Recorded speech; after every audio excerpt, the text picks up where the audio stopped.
All right, you should be able to hear me now. You up a bit. There we are. Okay. Speak too loud. You know, all of that stuff's supposed to be done before you go live, but yeah, this is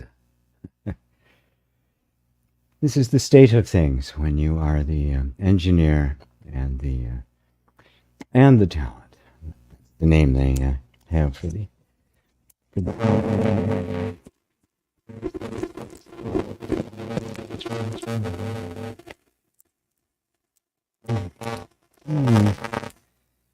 Being the jack of all trades. Yeah. So, hello all. And I can see that the video is a little bit flaky, but you can all hear me okay, right? I don't know what to do about the video. This started happening with an update from with Apple, so I may have to try another camera or something. I do like this one, the way it works, but you can all hear me. That's all that matters. Nothing to see here. Nothing exceptional to see here. So, hello all. Hello, hello, hello. Well, something came to me to talk about as we get started here. Just as I was beginning to settle in and hit all the buttons and the ones that I missed, there's a wonderful quote in Zen. It actually comes from, I believe it's Dogen, a very famous Zen master. And the quote is, "Don't seek enlightenment. Just drop your opinions." You know, I get quite such a mix of questions, well, in Tea with G, and even in the classes that I do that are about EFT and emotional healing. There's so much crossover between emotional healing and non-dual self-inquiry that it sometimes baffles me a little bit. But I totally get it. I mean, it's the way our lives work. They tend to go, we tend to vacillate between them. Somebody will have an extraordinary spiritual experience, and then hope against hope that all of their emotional and human problems are going to vanish at some point. They don't, and there's a discouragement that sets in.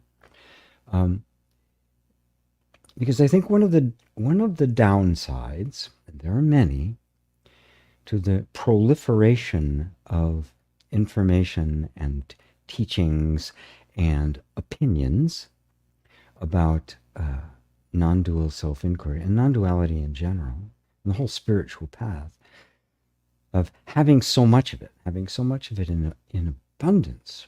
I mean, go to YouTube, go to Google, type in enlightenment, see what you get. Just page upon page upon page of every possible different idea. Non-duality, notice how that has increased in searches over the years.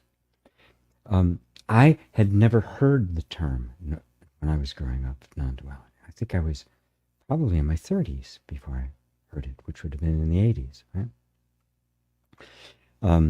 Enlightenment? Nah, hadn't heard that. Too much later in life. Yoga? Nah, never heard any of that. All of the things that are common now, simply never heard.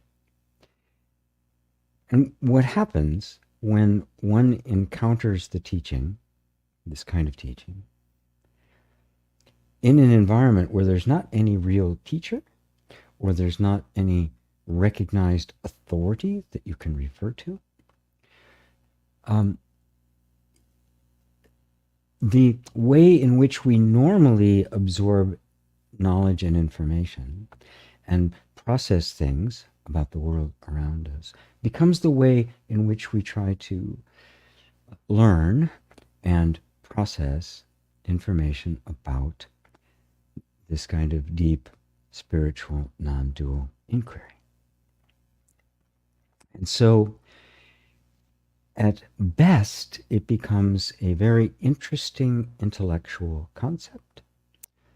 At worst, it becomes the opportunity for human arrogance and hubris to take over. Somebody to think they know what they're doing and act out a part when in fact they're simply avoiding their own pain and their own suffering.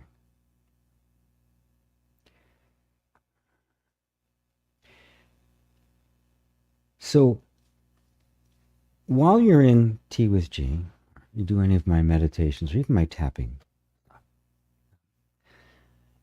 I'm going to invite you to completely set aside any and all ideas you have about enlightenment. Even if you have really, you're a mature seeker and understand what I'm saying, and you are looking at it from the context that is not one thing knowing another, but is self-realization. Because the opportunity for the habitual patterns of thinking, aka our minds, to sneak in and without really realizing it, kind of shifting the context, so it always goes back to the sense of a self who's a separate person trying to achieve enlightenment, to achieve some state in the future out there that is going to be the answer. The answer to all things. So put aside any concept you have whatsoever, however time-honored, right? Wherever you heard it, even if you heard it from me. Because as long as it remains a concept, it will not be true. No concepts are true. It's simply the fact. No thought is true. Some represent truth better than others. No thought is actually the truth. Can't be. Because thought, even our best thought, is symbolic. Our minds, our patterns of thought, are symbolic. They are representative of experience. They are not the experience themselves. And it is so easy for us human beings to get so absorbed into our minds, which is characteristic of this age, of a very materialistic age, that we tend to think that our concept of things is the thing. So drop your opinions, including the opinion about seeking enlightenment. If you're seeking anything, you have some idea of what it is. And that idea is going to be some kind of concept, some kind of form, some kind of, it can be subtle, I mean, it can even be, very mystical, but it will be some kind of shape, some kind of form. And enlightenment, if it's worth anything, can't be a form. It can't take a shape. It cannot be captured in words or in concepts or in ideas. And this is not just true of that, it's true of everything. The idea of a tree or a flower that just takes your breath away isn't the flower. It isn't the tree. It isn't the experience of it. The people taking, the selfie videos in front of the Taj Mahal, it isn't the Taj Mahal. You can see a travelogue, a very well done, 4K, well written documentary about any place in the world, and it's not the same as being there. You simply won't feel it. I heard about the Mona Lisa my whole life. Oh yeah, this great painting and all the different ways it was studied. But when I was actually in the Louvre, standing in front of it, it's like, oh, the energy of it. The same thing when I saw Van Gogh's Starry Night, and actually stood about the same place he would have been standing when he painted it. It was the experience. Cannot capture it. You have to stand in front of it and feel it. And you can't stand in front of it and think about it. You have to sit there and be with it. In the case of the Mona Lisa, I parked myself on the railing on the other side so I could see it above everybody's head, and I sat there for half an hour just absorbing it. And the same experience when I was in the Dali Museum, which is in St. Petersburg, Florida, where they have 6 of his 12 masterworks, and they've got a bench. Tour groups were going by, and he's explaining things, and they kept going by, and I must have been there for an hour. I just could not get over it. The feeling, the direct experience of it. What enlightenment is the direct experience of yourself, which is even more magnificent and more wondrous than the experience of anything in the world, however grand, however beautiful, a great work of art, a great piece of music, nature. So the essence of that is you, the experiencer of it. So set aside your opinions. They're easy to recognize. Right? Something comes up and you go, I don't like that. Oh, okay. I'm not saying you don't have preferences, right?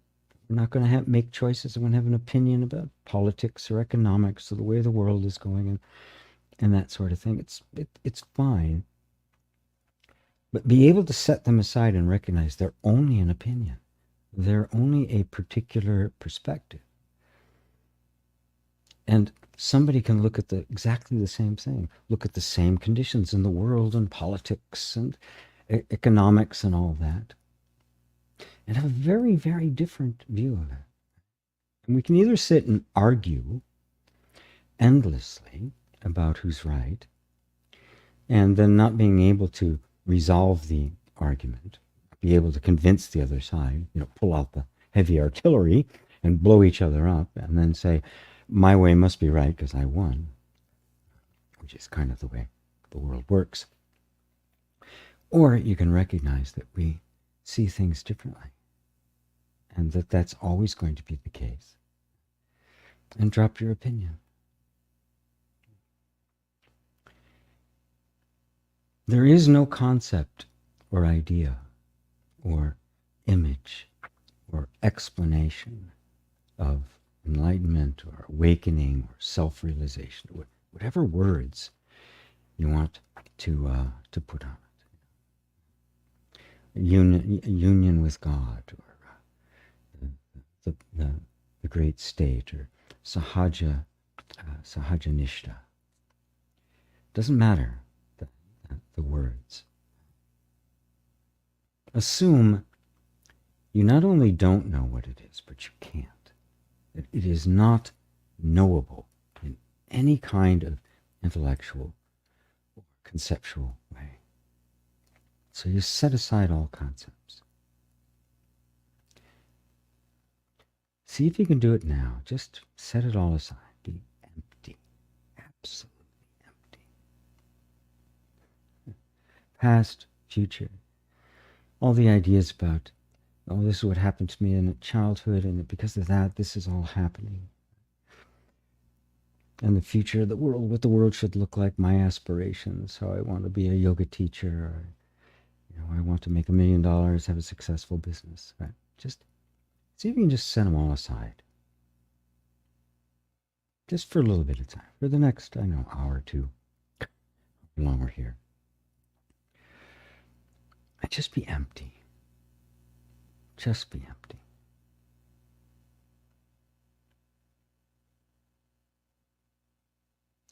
And as you notice that, as you do that, notice, it's very subtle, it goes mostly unnoticed, but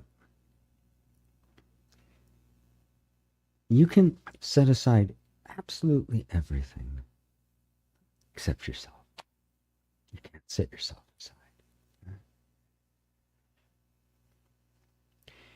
If the truth, or self-realization, or enlightenment, or awakening, or God knowledge, or Buddha nature is anywhere to be found, it's got to be there.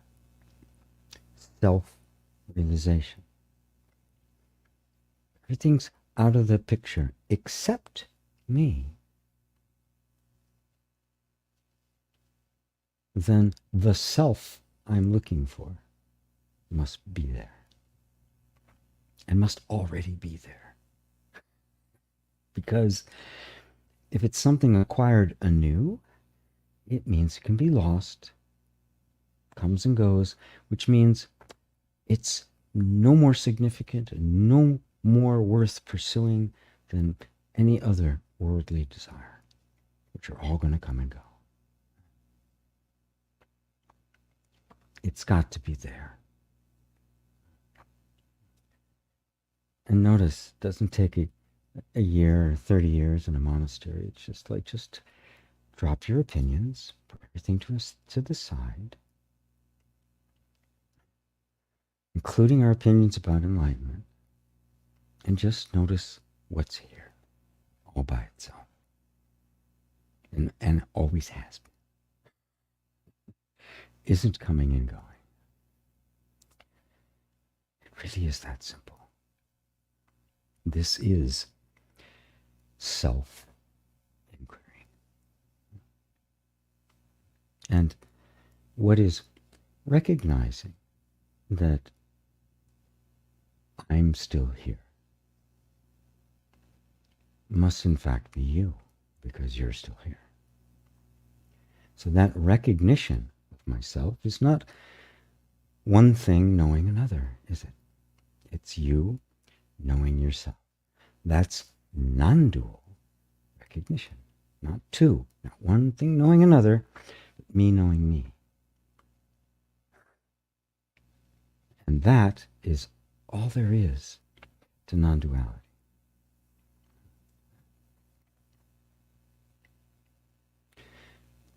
From there,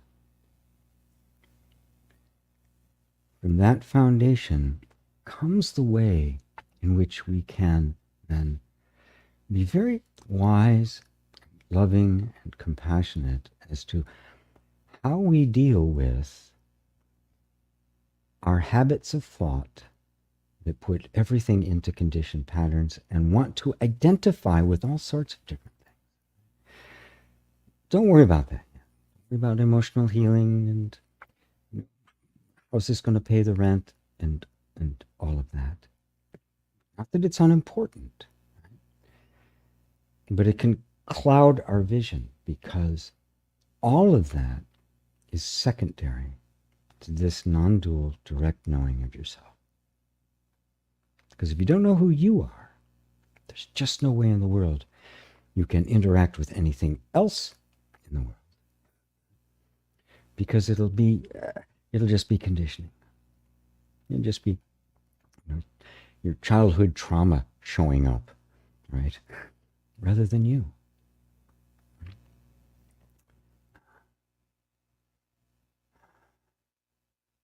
I can't really make it any simpler.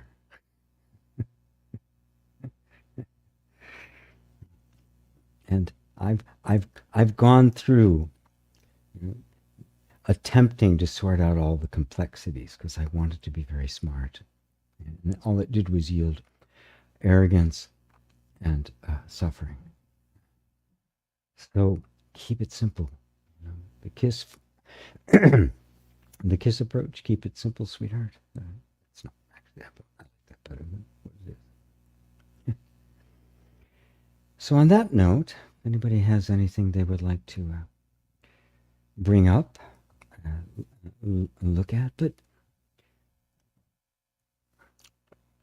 as you're even before you post your question, or as you're posting the question, and even after, look at the question and see if it's really just trying to find an answer some version of myself. I have this image of myself as struggling, and I got to and see if, by putting the context aside and just being here with just you, if the question doesn't at least change form, if not completely disappear. It's not that the question's illegitimate. Not at all. And I'll answer all questions. But even the question itself can become an opportunity to look more deeply into ourselves to see, well, where's that question coming? And if I had the answer, would it get me any closer to simply realizing who I am? And if you know who you are there any questions left? Do I have to ask about myself? If I know myself, I don't have to consult with anybody as to who that is, what it's about. I know because I am that. So, on that note, I will take a sip of my latte. Ooh, wow, still very hot. Invite you all to take a sip of your tea while I, very hot. Well, I go through and just say, hello, everybody, and welcome to Tea with G, and yeah, sometimes I'm just really overwhelmed with gratitude for all of you, for caring about this.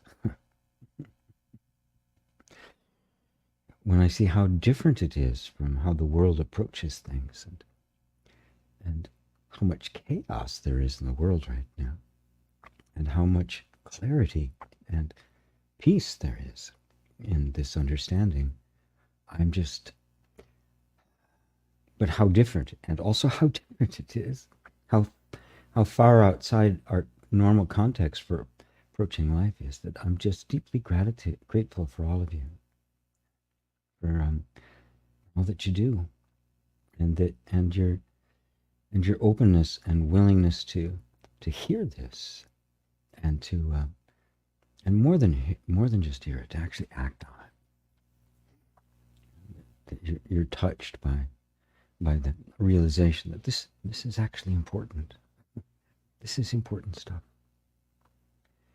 So, hello, Rosario in Madrid, Dorte in Denmark. There's Ava in Poland. There's Mary Sykes, Niagara Falls, USA. There's David Yeager. Buddy Ida, good to see you. Greetings to all from Norway. Oh, Scandinavia. Roberto, oh, you're in Madrid. Glad to see you get home every now and then, Roberto. There's Elle, hello to you. There's Jay, hurry home, G, and everyone. Couldn't really think of a topic. Maybe free flow it today. There's Dale. Happy Halloween, everyone. Is that, oh yeah, that's like coming up, isn't it? Just a few more days. Don't know exactly when. Fatima, love to everyone from Slovakia. And hello, G. I would like to ask how to stay at peace with myself if I'm literally forced to fight against my toxic mom. I do love her, but her love is anything but healthy. Yeah. Wow. Then wisdom, then how to turn the mind inward. Wow. I don't need to forgive her anymore. I already did. Well, toxic, anybody is difficult. But most toxic people you can deal with by simply kind of getting them out of your life. Which you can do with a mom, but not always. If you're young enough that you still live there, you can't get rid of it. And if you're in a situation where you do need to rely on them still, you can't just rule them out.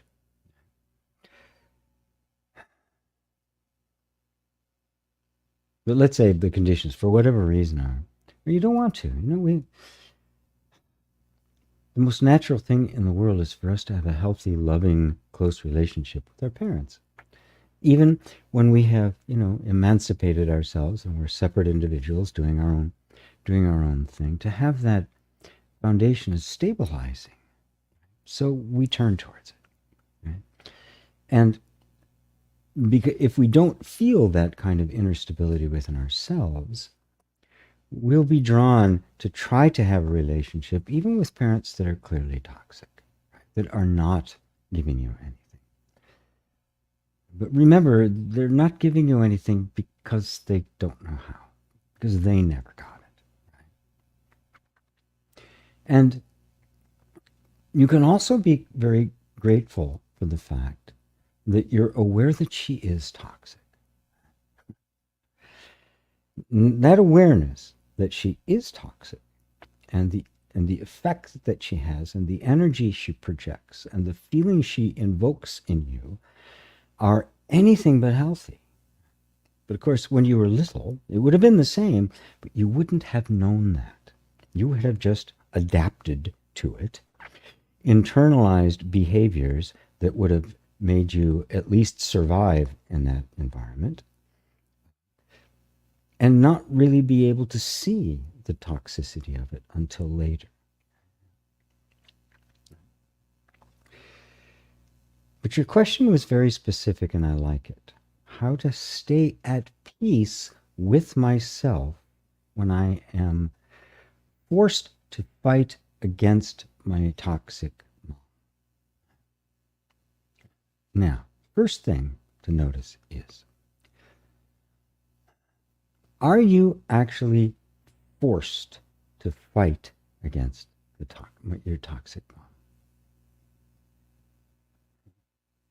Because if you really are being forced to do it, right, then you can't stay at peace because you're being forced to do something. And there's never any peace in being forced to do anything against our will. We will never inherently just submit to it. We may get conditioned to the point where we think it's futile to do anything else, and therefore just kind of, resign ourselves to it. But there's no peace in resignation because you're not with you. You're not honoring yourself. So drop the idea that somehow you're being forced to fight against your toxic mom. And instead, take a step back and see what's actually going on. Let's just look at it just in slow motion here for a second. When you were little, you were also not forced to fight against it. You just went along with it. You weren't aware, and so the nervous system was just making adjustments so that it could survive, get what it needs met as best it could. Because the nervous system, without our conscious awareness, doesn't have any sense of toxic or non-toxic. A dog can't say that their master is toxic, even if they are. They're just responding to that energy. So now you get to another point in your spiritual and emotional growth where you realize that there's an energy there that is quite toxic. The effect she has on you is very unhealthy. And so then what comes up is a sense now that I have to somehow resist it, fight it, push back against it, which is a step above simply acquiescing, right? But there's another step you can take, wherein you're both aware of it, aware of the effect and the feelings that's invoking within the body and the nervous system. But you're not fighting against her anymore. You don't have to fight against her. Right? If that feeling that she was giving you, that energetic sense that you're picking up,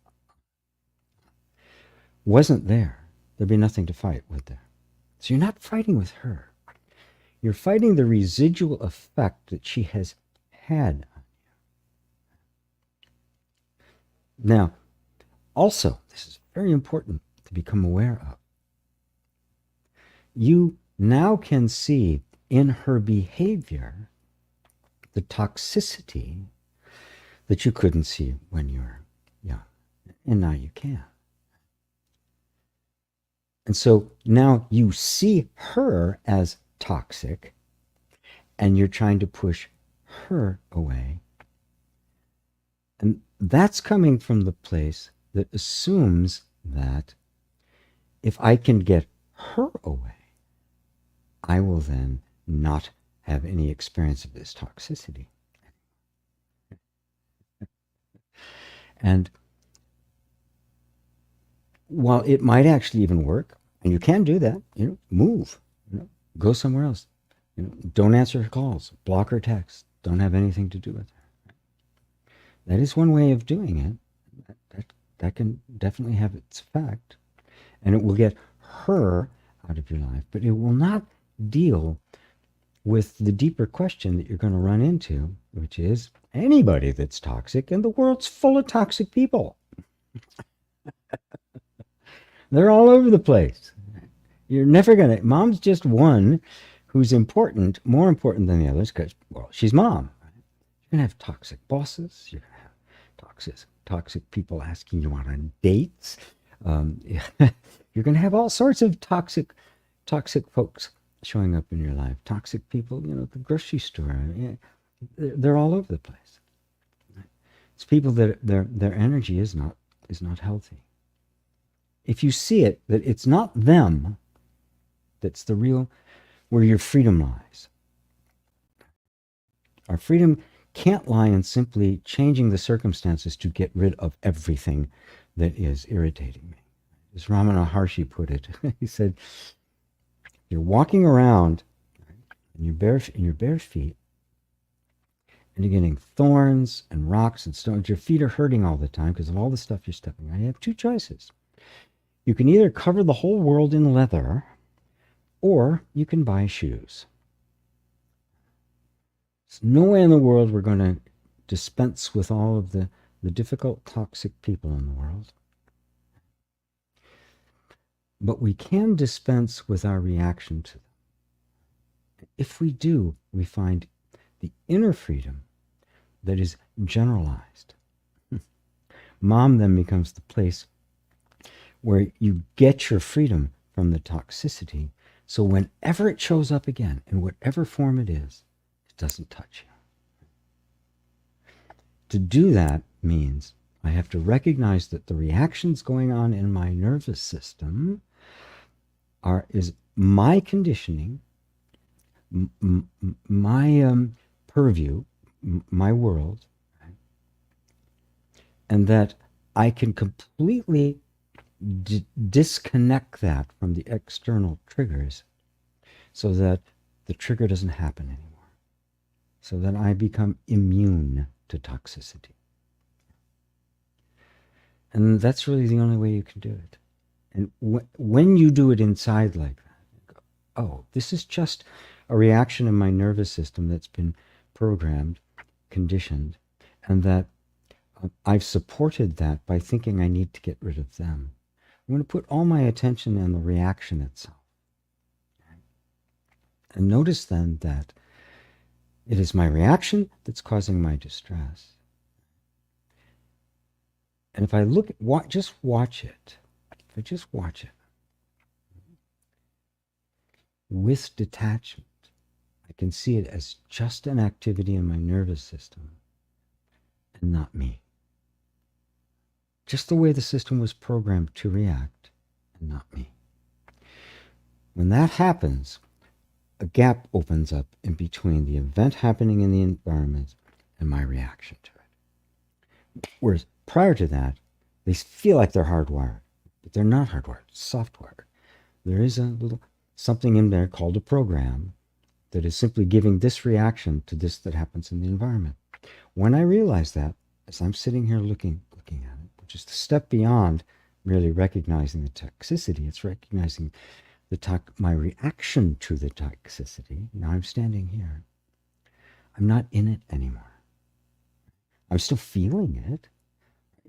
But I'm not just going with it any longer. I'm not reacting. I'm not fighting. Neither. In this space, that gap gets bigger. And that program gets weaker to the point where, at some point, this trigger's gone. The toxicity's there. You see it. Maybe even feel it. But no reaction. It's just you. Yeah, I see it. There it is. And now, you don't have to stay at peace as if it was something you get. You find that without that reaction, you are at peace. Peace is actually there the whole time, covered up by this reactive. It's a pretty detailed description of that. It took a long time to do it because it is, but there's a lot of little subtleties there. And this is what I teach people how to do. This is kind of the essence of not the essence of the teaching. That's the non-dual inquiry, but how this gets implemented, knowing myself as that which is not conditioned, I can then be with the conditioning with compassion and love, disconnected. And what will happen is your whole view of your mother will change, and one of two things will happen in your environment. Somehow she'll just fade out of the picture, at least fade into the background, or she'll change. Because there's no place for her toxicity to go. It's either going to get away from you because it needs something to grab onto, or she's going to be brought up to your level. Either way, you're done with it. It doesn't touch you anymore. You have found the peace that's actually always there. And now you'll find that the lovable parts of her, that you say, I love her, but not healthy, being more evident to you than the unhealthy things, because the unhealthy things simply don't touch you. We can never heal or fix anything. We think it is the thing we're looking at that needs to be fixed. It's always our reaction. Suffering is always our reaction to things. It is never the thing itself.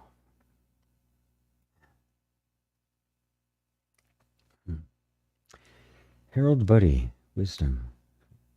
Is that a question or just a statement? Wisdom. Boy, the world needs wisdom. Lots of knowledge. Lots of information. Good God. Is there a lot of information? What we need is wisdom. Heart wisdom. Elle asks, how to turn the mind inward? Well, 1126.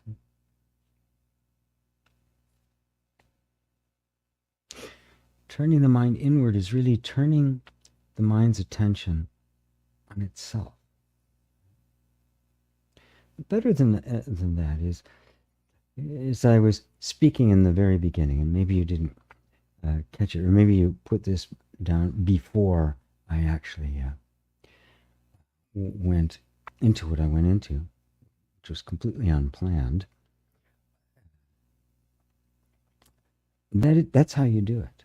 You're turning attention inward. Don't really think of it as the mind inward, but you can if you like. But it's really more about the attention.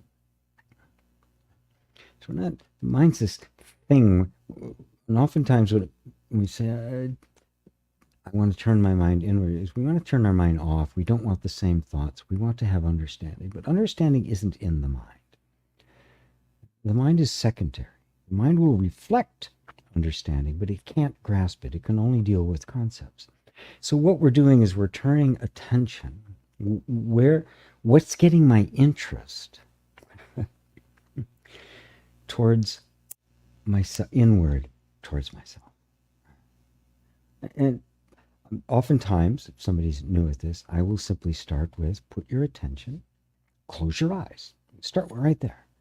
The moment you close your eyes, your attention, which for most of the time is focused outward because the eyes are so dominant in our attention, right? They're forever looking around, right? But the moment you close your eyes, about 80% of the information we're getting from the environment is just taken off the table. What happens to your attention? Well, the first place it usually goes, unless you've practiced this for a while, is to thinking. Instead of the images out here, it's the images in here. Now, if you do go from there and just go, okay, I'm just going to start putting my attention on my body. Start with the breath. It's always a good place to start. It's kind of a meditation. We can just take in the whole feeling of your body. Let your attention take in feeling, the sense, the actual sensations themselves, rather than our thoughts. When you do that, you'll notice how habitual we are drawn into the mind, into thinking. Right? You go, oh wow, this is like I can't feel here for half a second before I'm back in the mind. You go, oh, now you know the actual reason why we're always so distracted and why it's hard to turn inward, because of habit. It's nothing more than habit that we don't recognize. Now, the moment I recognize it, I can go, okay. I'm going to put my attention on feeling. So if I say, feel your body, like right now, feel your arm. Feel it. Now, the moment I do that, when I have to use a word to guide you, your mind is going to say arm, going to say the word, and give you a picture of your arm. And you can either start thinking about the arm, oh my God, ooh, flabby. I wish I had bigger biceps. Or it's like, oh God, what's the problem with my... Or you can just go, thank you for sharing, mind. I'm just going to feel the arm, the energy of this presence of my arm. And it's a practice. It's part of what I call the yoga of allowing. But it's to train our attention to be looking at things that we don't normally look at. It's an inward feeling. We're actually developing the kinesthetic sense of what the body feels like. Just the feeling of the sensations themselves, without a story, without the word arm, without judgments about my arm or my butt or my feet, or without any kind of commenting at all. Just the pure, direct experience of the body as it is. You are now on your way inward, aren't you? Because this is obviously a lot closer to you, the one who's watching it, than some object outside. So then just, you can go a step further and go, okay, well, I am aware of that sensation. So there's an awareness here, a consciousness here that's even more subtle than that.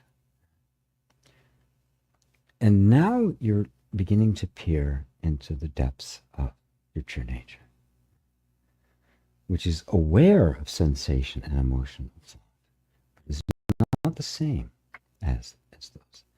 Although we normally are so used to thinking of ourselves and the thinking about me being me, that I miss the whole point that I'm conscious of even of thinking.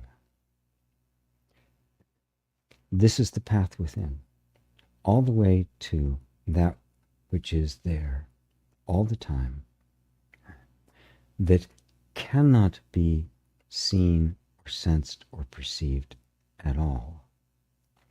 It is purely me. The me that is not knowable is any object or sensation or emotion, is anything, and yet is both the source of and experiencer of all the rest of it. So, it's a brief little lesson in meditation or inward focusing. Thank you, Al. Akshara Satyam Foundation. Tea, please. Cheers. Dale. 3 years now since leaving career and that identity ego. Really enjoying being able to a bit lost in the next phase. It all being a story is so understood now. I'm still trying to figure out how to have the peace and safety of that knowledge while still trying to get the passion of climbing the career ladder and thinking I was that avatar.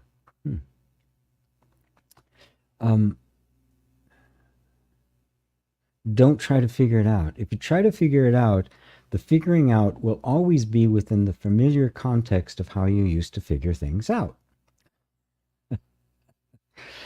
You do not have to figure out who you are. You do not have to figure out how to be in the world as you actually are. The dog doesn't do that. The dog isn't figuring out how to be a dog. Right? We just have to drop all the ideas we have about who we are and see what happens. See what shows up. And notice that the spontaneous appearing doesn't have a permanent fixed form. If we think it does, we then simply assume a new identity, a new ego, and get stuck in that. People do that all the time, right? They realize that the way they were living their life was just, was just kind of, didn't have any meaning for them anymore, and suddenly they want to do something more meaningful, which is great for their new sense of self.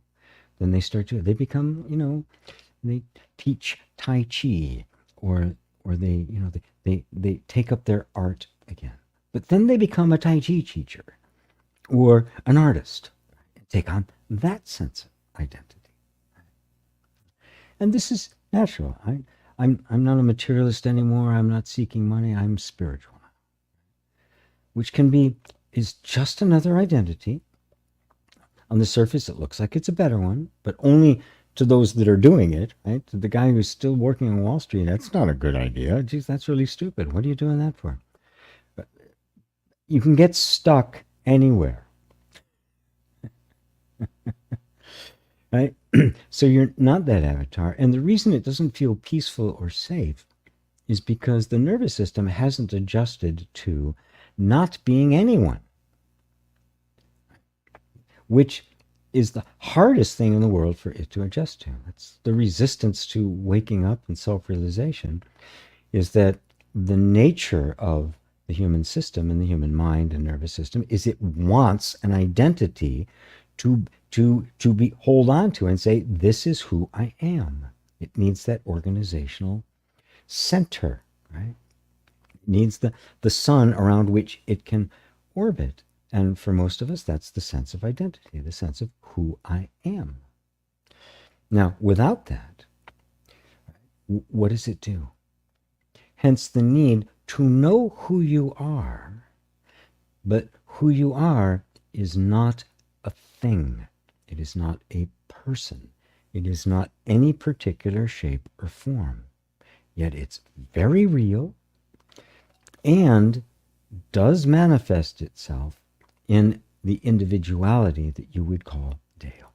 So what happens is you become both the individual Dale and the infinite, illimitable, shapeless essence out of which Dale is appearing. So you'll still have the characteristics that are qualities of Dale and maybe have been your whole life. Right? But you're no longer Dale. Dale is simply one aspect of you that you are experiencing now. Right? You had a different set of aspects in your past life. You've had a different set of aspects all of this life. The different ages you've been through, maybe different things you've done, different jobs, right? And now there's a different version of you that is no longer in that career, in that identity, and enjoying not being that. But allow yourself to mature in that, because the desire inherent in every human form, until it's really, really seen in its essence, is going to be to take another shape. Become aware of that drive within us to identify with something, which is the subtler part of the spiritual inquiry that we know of as non-duality.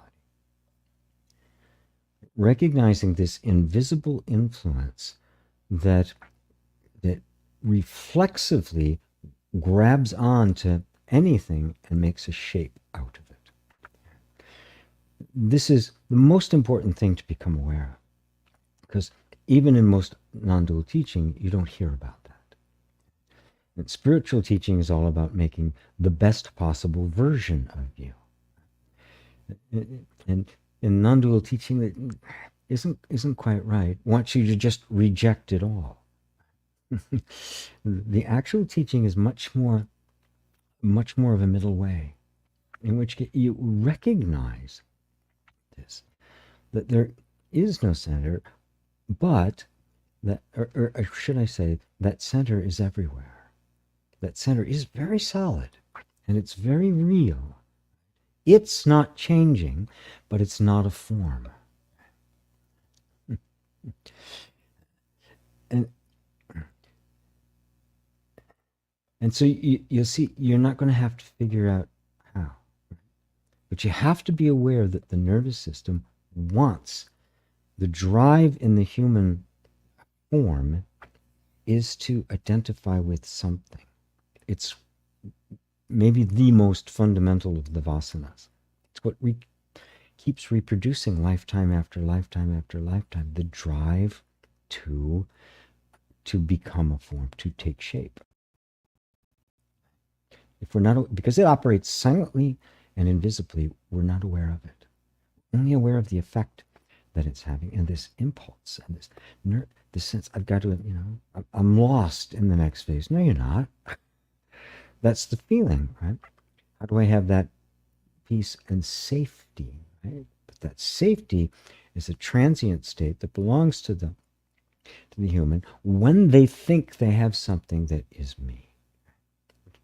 This is the thing that makes the genuine non-dual inquiry so very subtle and difficult.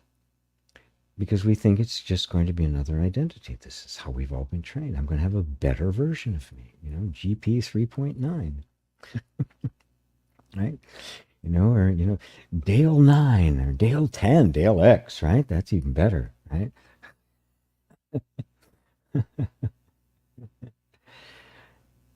And so, also when you don't take shape, you don't have to push any of the rest away, right?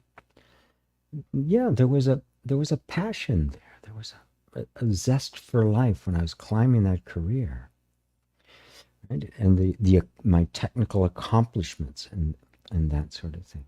There's nothing wrong with those, other than to recognize that they do not define who I am, and they come and go. I had some enormous successes back in my day of doing that kind of stuff that got written up in magazines, right? I mean, this is just, industry firsts. Where's it now? Gone. Completely bowled over by the steamroller of progress. And yet it was very satisfying, yeah, to a certain degree, in a certain way. Right? So, and, people got wrapped up in it, because I hadn't yet understood that drive to be somebody, to be anybody. Right? And that doesn't have to be somebody important, just as long as I know who I am.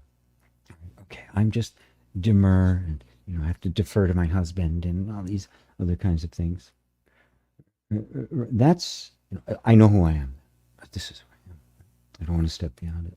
So it doesn't have to be grandiose. Just to be a form that I can hold on to.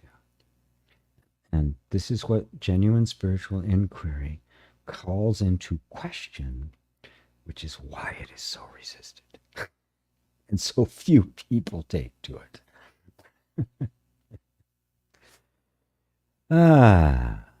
There's tea, please. Yeah, I wish I could serve tea. Wouldn't that be great? I can actually have the pot here, and I could serve everybody tea. It'd be great. Truth is, I got no tea here, tea. Only tea. Okay, well, all right. I'll be here with you. I'll be your tea. Hi there, it's Sylvia. Hi from Spain. Not Madrid, though. I guess it's just a back speech with you today. Yep. Small room, right? Yeah, it's a small room. It's actually big by rooms in Seattle apartment, by Seattle apartment standards, but yeah, it's a small room. Yeah. Mary Sykes, this is the fourth time within 2 days I heard the direct experience of yourself in such a deep way. Even though I have heard it at times before, the last 2 days it's been so much more deeper for me. Yeah, good, good, good, good. Yes, well, that's why it's going to be sinking in, because prior there was a sense that myself was this person that I had identified with, which is actually nothing more than experience. I want to know me, a direct experience of myself. What in the world does that mean? Until you set aside everything and just experience what cannot be set aside, and that it doesn't have a shape, doesn't have a color, doesn't have a location. There's no real defining characteristics. To the mind, it seems like there's nothing there at all, or it's just totally amorphous. And you realize that you're there. And you're having the direct experience of you, not an indirect. It's not conceptual. It's not one thing looking at another. It's you looking at you. Shakes us up. And mind, Maya, Mara, the resistance pops up because of this deep vasana, this deep energy within us all that was there before this individual took shape in the womb, that is this drive to be somebody. That is a recognizable form rather than the formless, which is what you truly are. And the direct experience of yourself is the direct experience of emptiness, formlessness.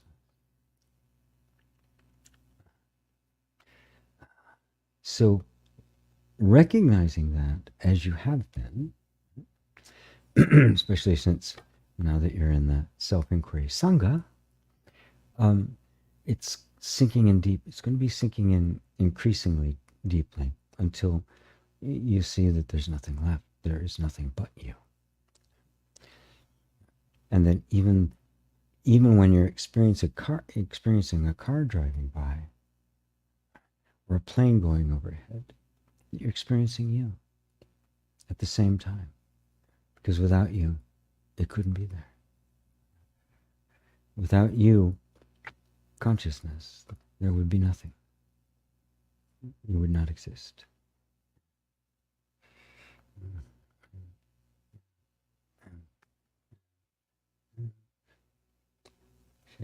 Shada. Okay. Akshara. A few less comments, please. Okay. She's like, okay. He, she, her. Delete their comments. Yeah. Sorry.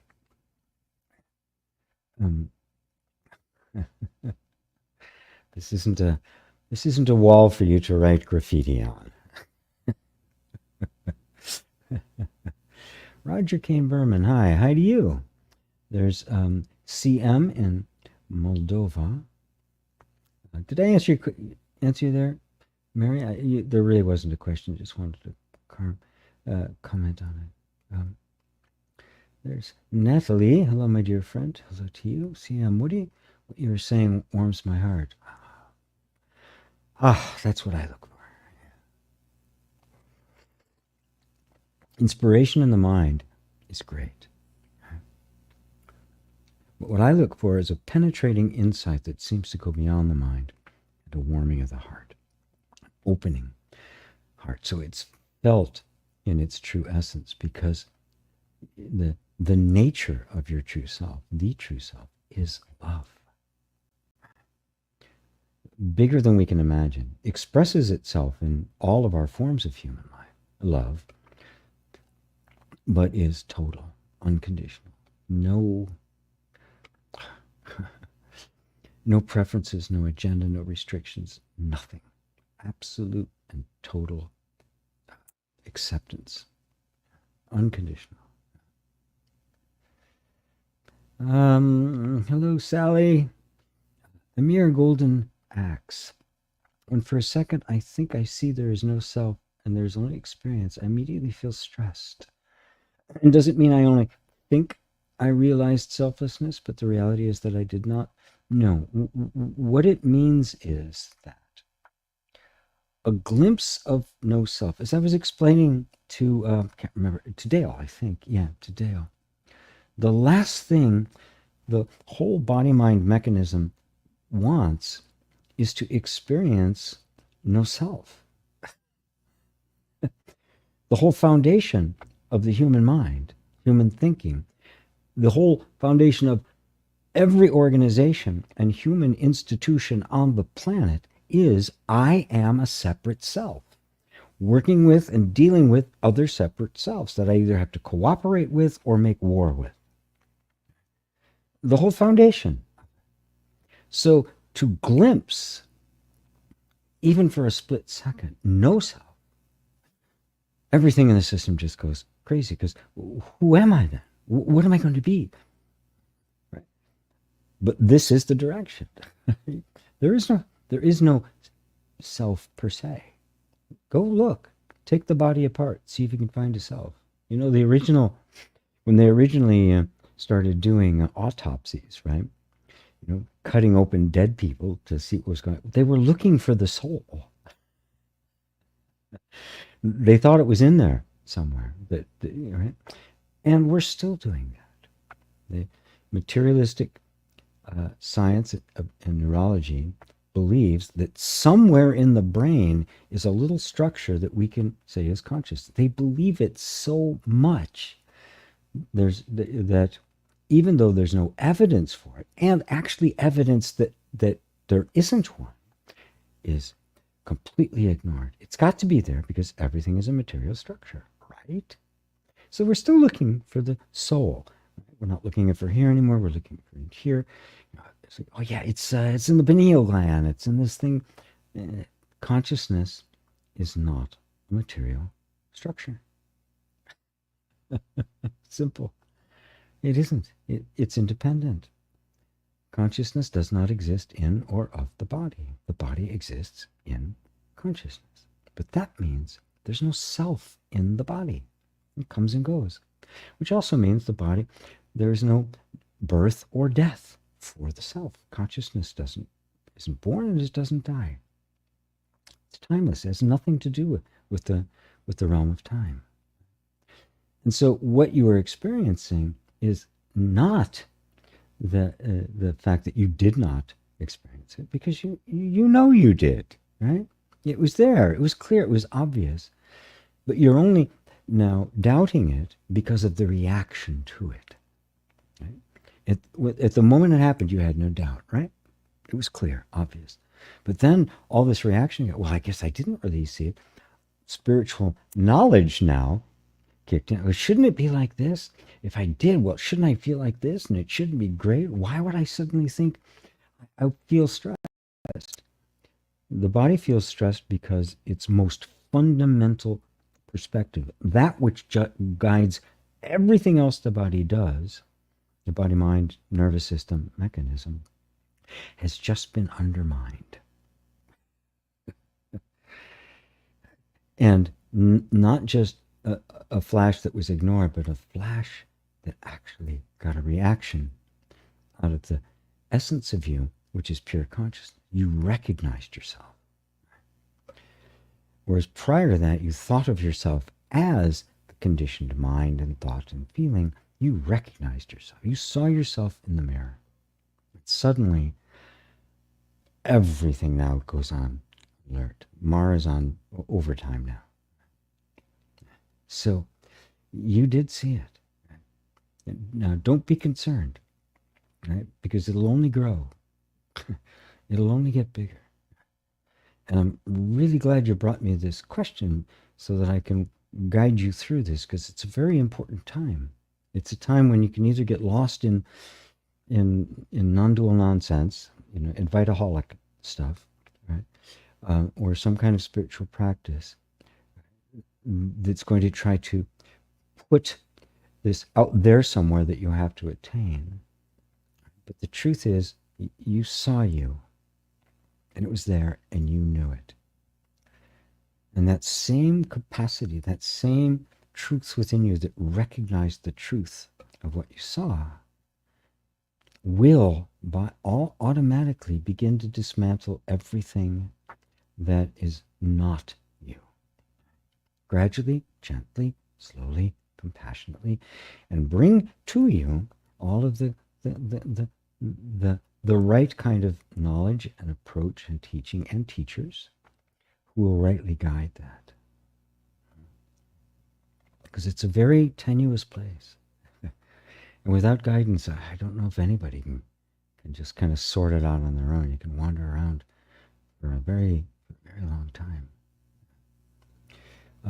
Lifetimes, actually, just being inspired by that, but not getting the right kind of guidance. But you're getting it. So, wow. Well, I'm sure many people here have had that experience and wondered the same thing. It may not have appeared of stress. It just may be distraction, or suddenly things blow up in their life. What used to be great is not great anymore. Some tragedy besets you, and think, I must have done something wrong. No, not at all. This is just the reaction, right? When what we have relied on to be the center of ourselves is recognized in a very deep place, but not yet permeated all of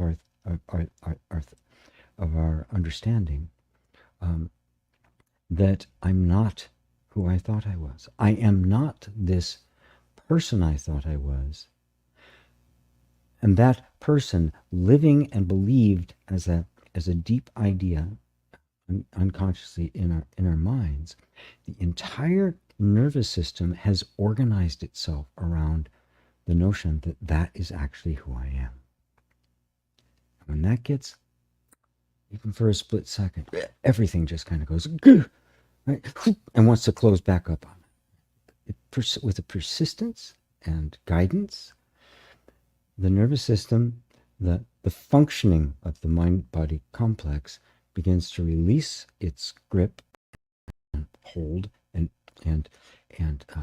stuckness in that sense of self and its fear of losing it, and gradually begins to reorganize itself around this deeper sense of the self that is no self. The self that is not a shape, not a form, which is why Buddha referred to it as no self rather than self, to draw that distinction. There's not a self there. And the self, the ultimate para-atman or para-brahman, is not a self as a person, like a god or anything like that. It is the pure emptiness. That's why he called it emptiness, shunyata. Just pure being without being anything in particular, without any shape or form. Pure, absolute existence. So, Amir, you did see it. You saw you. Directly. Wonderful. Fatima, thank you very much for your kind answer. You're very welcome. Samir, AGP, thanks for the gap teaching. Lovely. You're welcome. Melissa, is there any reframing for emptiness syndrome as a single parent?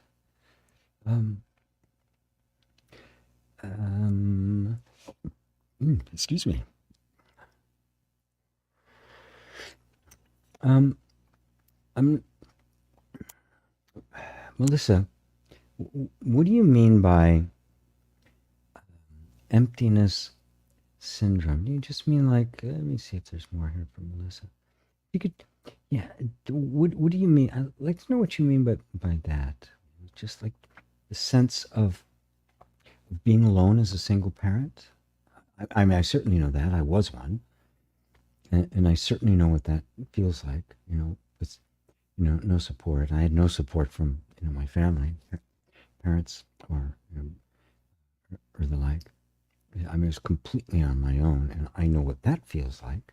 If that's what you're referring to, and how, God, I would have loved to have had some support. And it's one of the reasons why I'm such an active grandpa. Other than the fact I just adore my grandchildren, but I know what it was like to not have that support. And in the case of my own son, who's got the two young girls, uh, he's completely estranged from his mother. It's nothing. Neither of them want anything to do with her for a lot of reasons. But the other grandparents live in Hong Kong, so they only see them periodically, very rarely. So I'm it. I'm the support. So I'll get a call at 9 o'clock in the morning. And can you come and sit with the kids for 2 hours at 10? Because, and I go, sure, I can do that if I can. And rarely do I have to turn them down. So if that's what you're referring to, please let me know. So I want to make sure I address this correctly because you referred to it as a syndrome. So I'm not really sure if there's like some technical thing there or not. Yeah. Love to have you in the self-inquiry. In the self-inquiry song, I get to do this, right? So we're on Zoom, you're there, we're looking at each other, and I can really probe to get the subtleties, which I can't do here. Scott Wendell. If I was aware that I had just performed a mundane task, is that a realization that doing happens without thought? That I was not present? Or that I have dementia? Well, if it's evidence of dementia, then I'm well on my way, if not already there.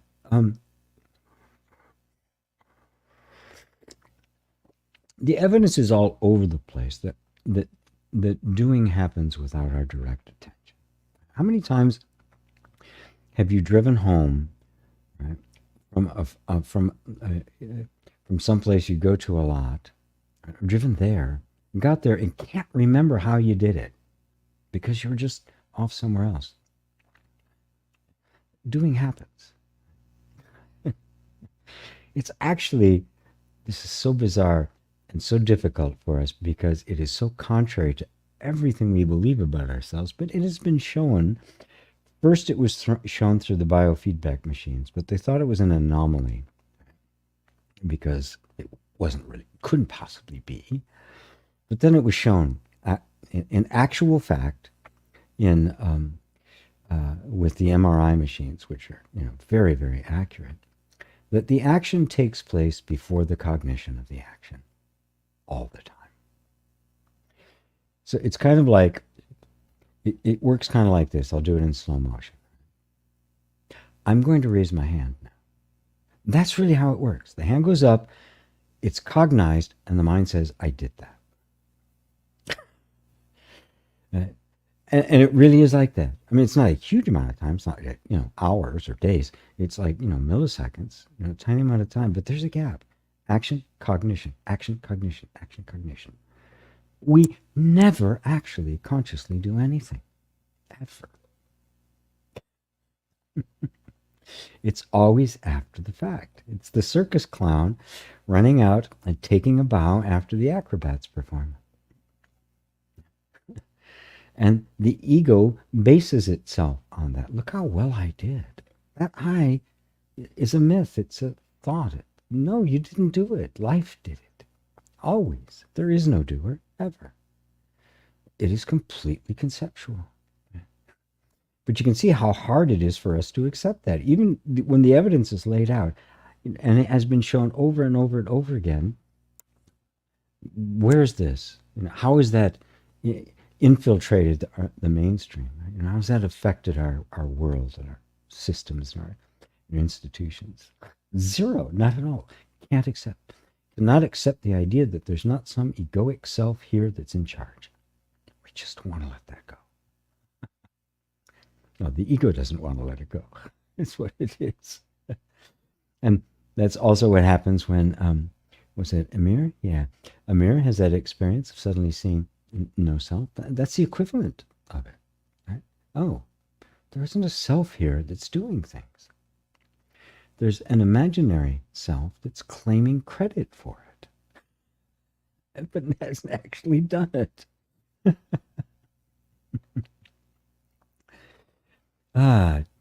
Jennifer, hello, Baba, and everyone sending love. Hello, Jennifer. Mary Sykes, yes, G, you answered my question beautifully, and the inquiry group is wonderful. I get so much from it. Thank you for what you are sharing with us. You're very welcome.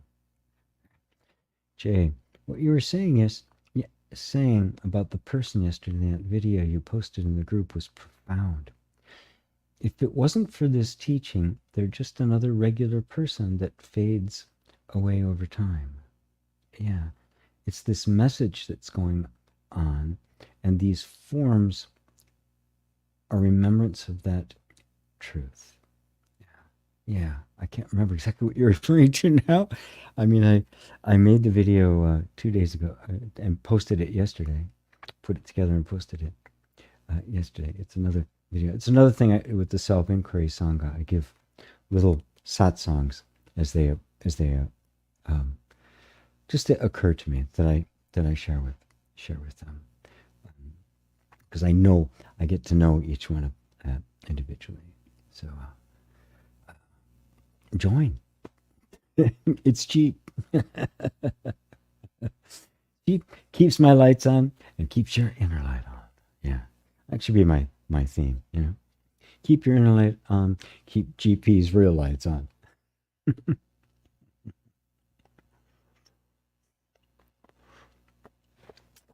It's this message that's going on. The person. This all revolves around our belief in that we are this concept we have of ourselves in our mind, and the impulse to identify that is the person. It's the person we think we are, just the person, because the person doesn't care who it thinks it is. It just grabs onto a form. That's it. It's an energy that grabs onto form. And once it is seen clearly in depth, the depth of non-duality becomes apparent. Until then, there's a lot of gains, but there'll be this missing ingredient, right? And easily get lost in, ni-advaita nonsense. Amir says, you're right. I had no doubt. Thank you, my friend. And you still do. You still don't have any doubt. The doubt is in the mind, isn't it? It's doubting that this could possibly be. Because its whole foundation is the sense of a separate self. And you saw right through it. You saw you. Awake, not woke, is dissolution of ego an actual possibility? Doesn't that just mean putting one's personal desires in perspective and stop being totally self-absorbed? Nope, it does not. Because one can do that. I can put my personal desires in perspective and stop being totally self-absorbed. I can do that. And then I've got a different version of the ego, undoubtedly a better one than the self-absorbed one, far more compassionate and far more cooperative and all that, but you're still a person. The ego is my belief that I am a separate self. And you're not, and never have been. Right? So the dissolution of an ego doesn't mean you go away. It doesn't mean your functioning in the world goes away. It doesn't mean the various shapes and roles and parts we play in life go away. It just means that I no longer see them as me. I see them as a role I'm playing, a part I'm playing, a function I am serving. But the I is not an ego. Right? The ego is a concept projected on to the functioning of life. There's nothing there. The dissolution of the ego is seeing that there is no such thing. It is only a thought believed. And that thought believed gets projected on what's actually here and always has been. The ego's never done anything. It's been a projection of the mind on that which is happening, just the nature of life itself. So the ego doesn't, people talk about the ego death. Well, it was never born. It has no real existence. It can't die. It's like the death of a cartoon character. It had no real existence. Bugs Bunny or Bart Simpson can't die, right? Because they were never born. It's a concept, nothing more. And concept goes away. It's a mirage in the desert. The desert's still there. It's still hot. I'm still thirsty. But the mirage is seen as a mirage, which is a projection of the mind onto what's actually here. That's what dissolves. Now, when you see it, there's a projection onto what is actually here. Nothing's lost. Nothing is lost. Right? Nothing was lost when we realized that we're spinning around and the sun isn't moving, at least relative to us. Oh, it's not moving. I am. Oh, okay. Not being, right? And that, because it's dissolving the false sense of self, will automatically make the real functioning of you become increasingly less self-absorbed. Or you could say totally true self-absorbed. The real you is shining through. And the real you, being infinite in nature and being the essence of all beings, what benefits you benefits all. What benefits this individual benefits every individual because it has its source, the same thing. So it's really important to see, because most spiritual paths are the path of I am going to overcome the desire, put it all in perspective. I'm going to become a better human being.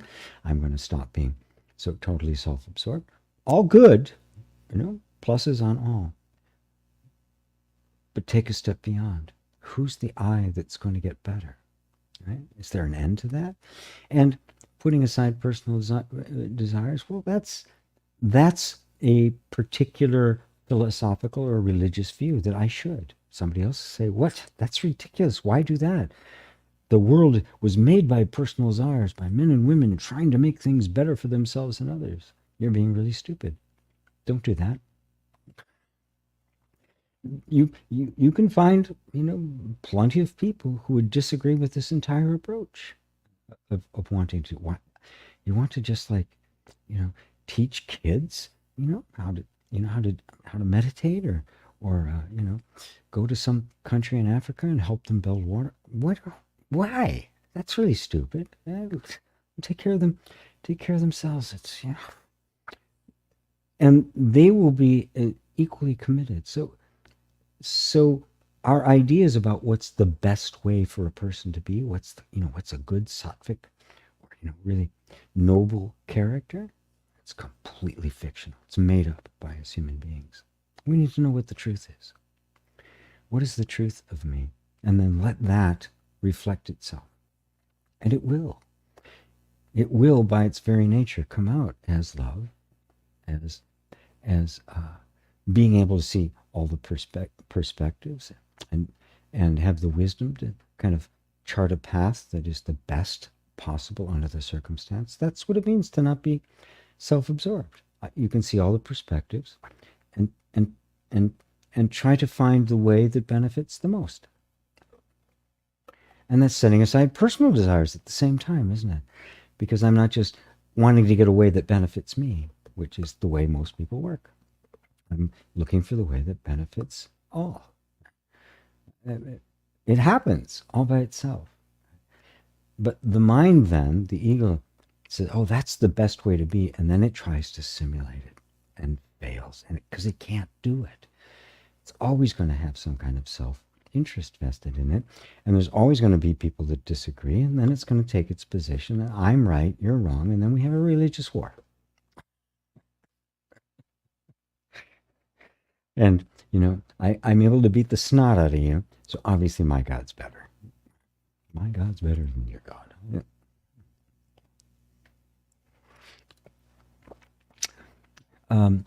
Gagaj? Oh, I'm not even going to. The English speaker cannot possibly pronounce a word that has no vowels in it. Wow. Okay, dear GP, there's a sense here of having failed the awakening of Kundalini or non-dual awakening. There's a sense of being at dis-ease and unable to move freely due to energetic awakening. Okay. The energetic awakening and Kundalini awakening are not non-dual awakening. They have nothing to do with each other. So let's make that separation very, very. Non-dual awakening is, if you're here at the beginning, when I just briefly guided through. You set aside all your concepts, your opinions, your ideas, your aspirations. You set aside future and the past. Set aside every concept that you have.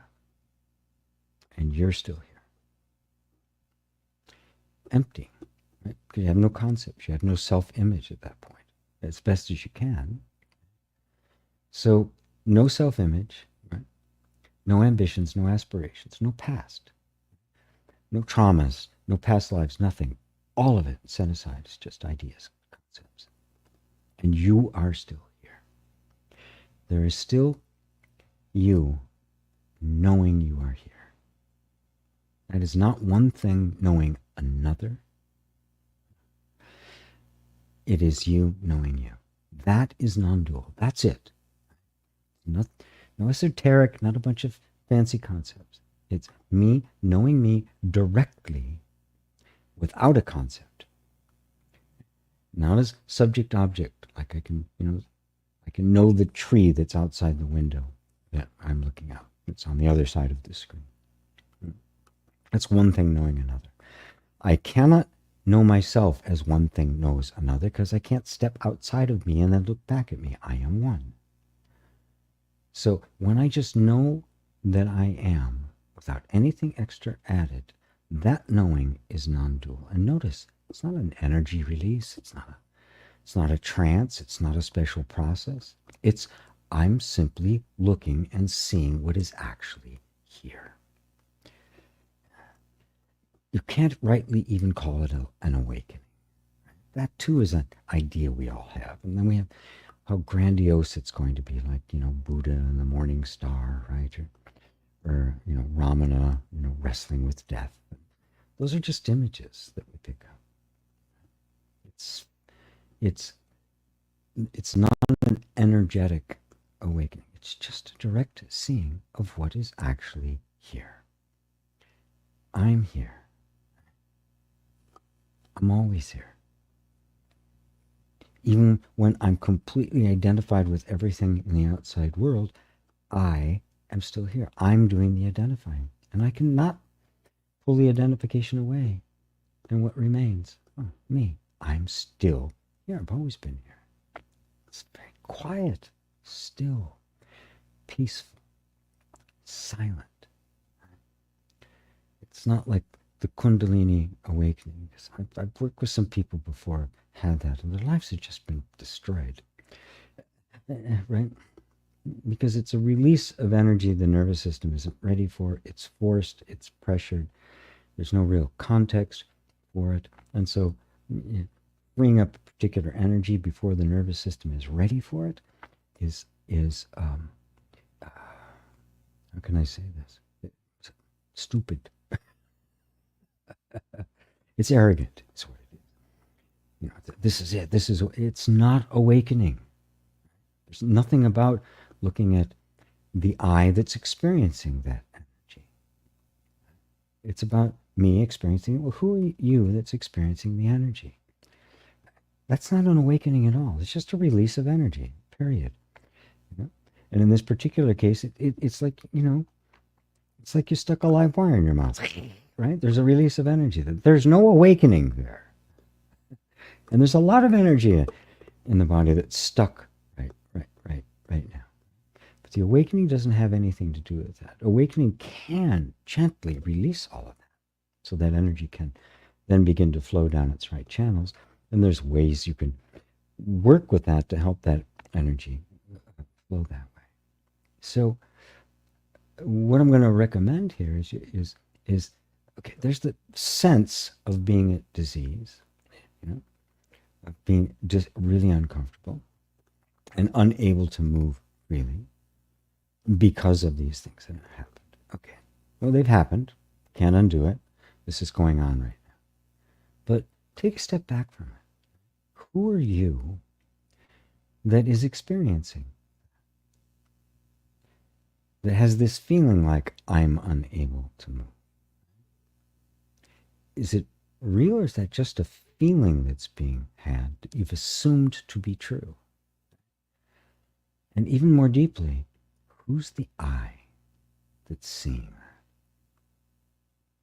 I am aware of this discomfort, this dis-ease. I'm aware of this feeling and the belief that I'm unable to freely move. And it's a real feeling. I'm not denying it. Right? But I am aware of it. Now, who's that? Is that I actually subject to that? The I that's looking at it, right? Is it unable to move? Is it at disease, or is disease an experience that it is having? It's very subtle. This is non-dual inquiry. I'm looking now at the I to discover that, rather than just assuming the I and being completely concerned with and dependent upon what is being experienced by that I. Putting the I, the sense of I, at the center and exploring that that's the nature of non-dual inquiry. And that awakening is not an unmanageable, uncomfortable release of energy. It is the master of all. I guess I'll leave it at that for right now. Melissa, empty nest. I see. Yeah, the empty nest syndrome. Well,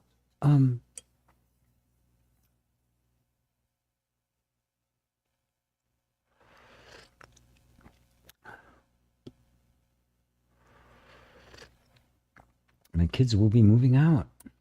It brings up tribe issues. My heart hurts. Yeah, let it hurt. Let it hurt.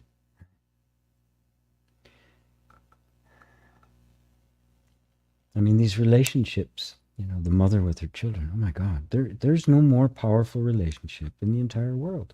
It is the most powerful and influential relationship there is. Now, in addition to just the relationship with the children, the feeling, the natural mother stuff that's there, there's more to it that's there. There's also just kind of the energetic,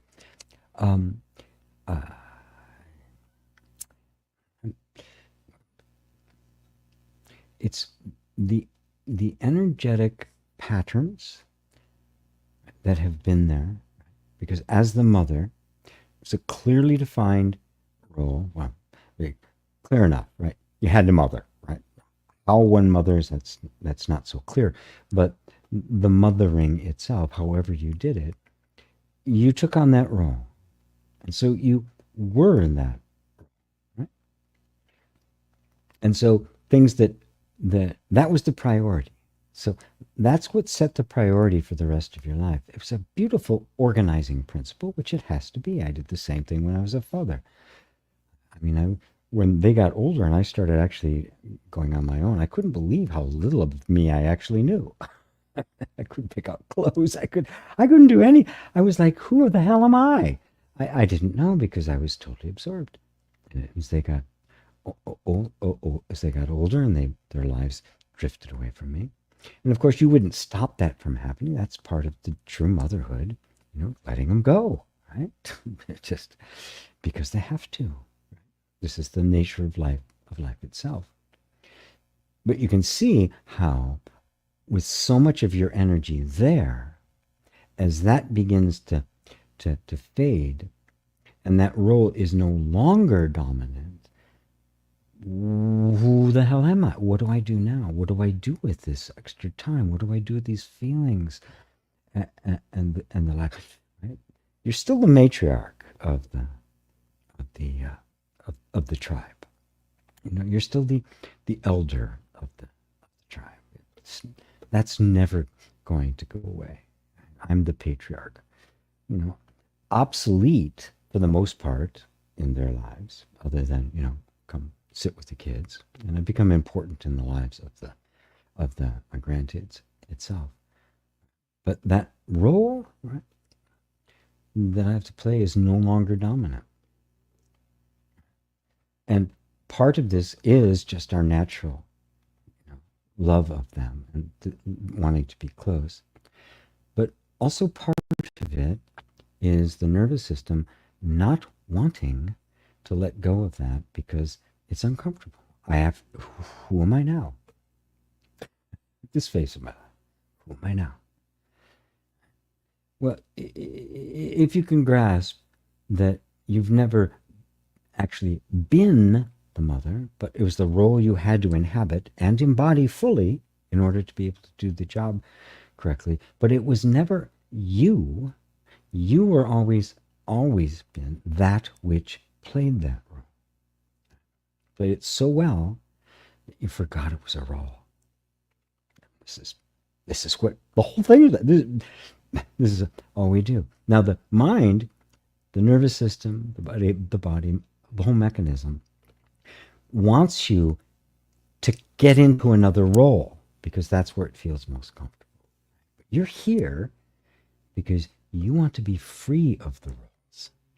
That is, you want the sense of me, who I am, to be free of the roles. Even though in life we will always be fulfilling roles. I'm Grandpa now, right? I'm Baba. It's a role, not what I am. That's clear right now.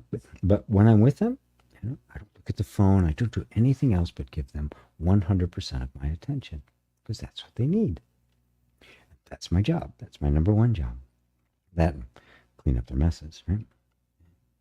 So let it bring up the issues, but recognize that it's the issues of your nervous system that has simply been in a particular pattern and will resist coming out of that pattern. It would rather try to keep the pattern the same because it knows it. That's all. And the transition period is always uncomfortable, period. And the heart's going to hurt.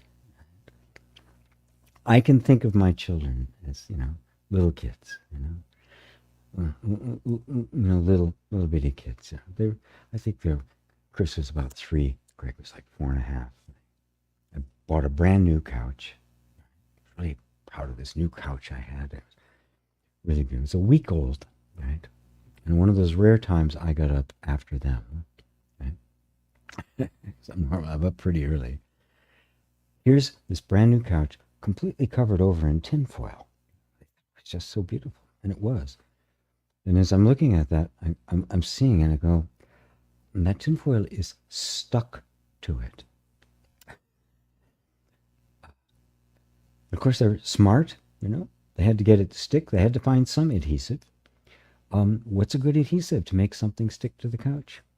Peanut butter. So yes, my brand new couch, completely covered in peanut butter. What do you do with that, right? Right? I look at it now and it's just, my heart just goes boom, boom, boom, boom, right? Those memories just keep popping. They will continue to do that. I could weep over it. It's just so beautiful. These these little things. And I remember at 15, I remember their first girlfriend, first crush they had. And it's like, yeah, that'll always be there. And now, we're grown adults. My oldest will be 50 in about a month and a half, yeah. It's like, wow. So, yeah. So just recognize the difference between our normal love that is our humanness, and it's so beautiful, and our nervous system wanting to hold on to what it can't hold on to. You cannot hold on to them, do you? And you wouldn't want to. I wanted them to grow up. I wanted them to experience everything, and they have to. This is life, right? There's a saying in I think it actually I've heard it in a variety of different places, really about men and their sons. And so it's kind of the male characterization, but it says that it's the son's job to kill the father, and it's the father's job to let him. It really does sum it up. Right? Yeah, you want to let him go, and at the same time, you know it's going to hurt. This is human life. It's that flow, and you don't want to suppress the feeling of the pain, because that's not true. Nor do you want to try to prolong it, try to hang on to it. But if you see the difference between just the natural nature of love, that life is nothing but transformation. Nothing is permanent. It's always going through this transformation. You can't hold on to anything. That doesn't mean it doesn't tug at your heart, but you can't hold on to it, and you wouldn't want to. And that there will be resistance in the nervous system, which is always wanting to seek to find and hold on to a stable place. And that role as a mother is stable. It gradually changes over time, but it's relatively stable until this happens, and it's time for them to move on. Maybe we'll come back again a little bit, but yeah, it's no going back. So, how does that feel, Melissa? Ava, yes, there's no doer. Indeed, no doer, no person doing anything. No, life is just happening. Right? The person is imagined. So we don't try. I get people, how do I not be the doer? Right?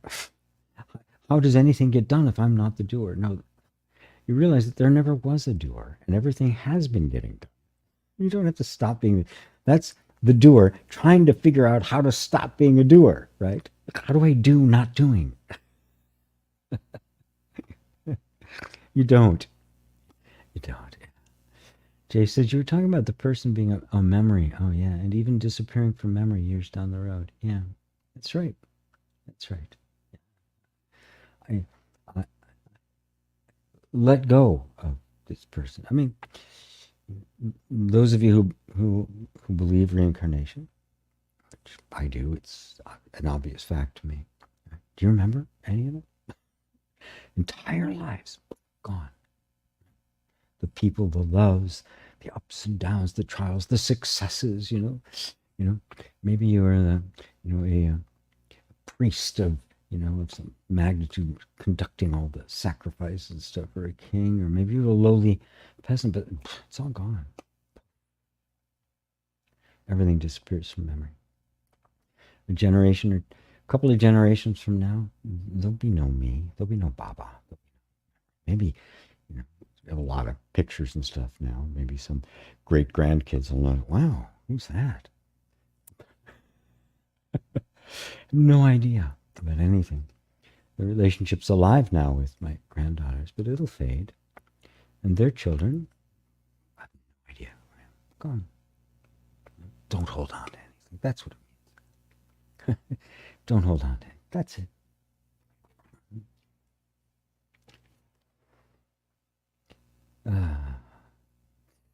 To see and know this deeply about ego releases a lot of fears. Yeah, yeah.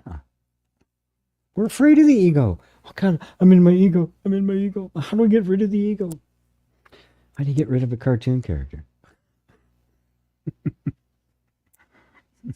My God, how do I get rid of? How do I get rid of Marge Simpson? How do I get rid of what the kid's name now? Carvin from South Park or Beavis and Butthead. You don't. They don't exist. You just are alive in our imagination. That's it. The doer is alive in our imagination. Our sense of identity is alive in our. It's all imagined. All of it. And when you really realize that the ego is just imagined, you look around our world, you see all of the systems of human organization. I don't care what they are. I don't care what the particular form is. Are imaginary. They have been made up. And every single one of them has tried to substantiate itself on some transcendent truth, right? That this is the best economic system because, one, either God said so in the scriptures, right? God's totally opposed to capital gains tax. It says so, Matthew 3, verse 12. Or it's natural law. This is the natural way all species organize. So there must be a patriarchy. And at one time, white people are superior. There was a time when science was proving this. This was the natural law. So we always have to appeal to something outside of us to try to make it seem as if it was something other than what it actually is. We just made this shit up.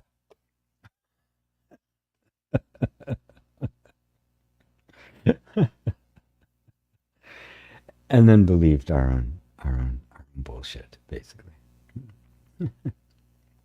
Ava, seems like doing was keeping me in identification with person. Am I thinking right? Well, yeah, it goes both ways, right? Thinking of yourself as a person, there's going to be somebody there doing things, right? Yeah, of course. Yeah. And if there's doing happening, there must be a person doing it, right? That's an assumption.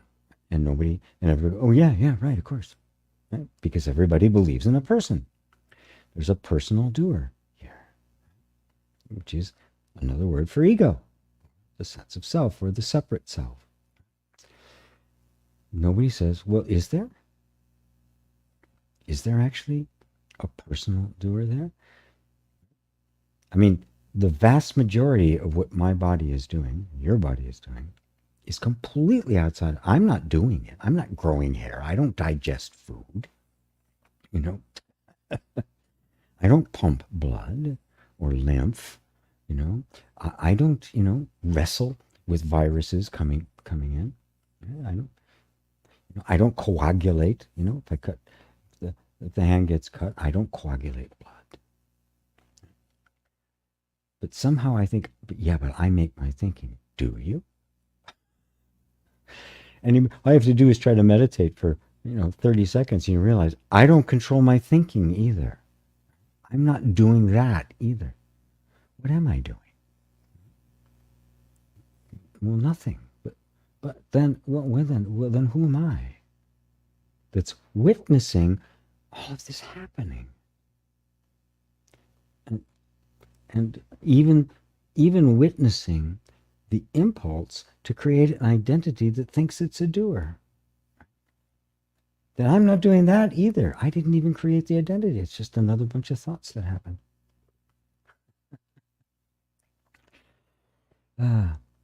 Wake not woke. Isn't identifying with the true self just another conceptual identity? I love this kind of question. Because the answer is yes. It is just another concept.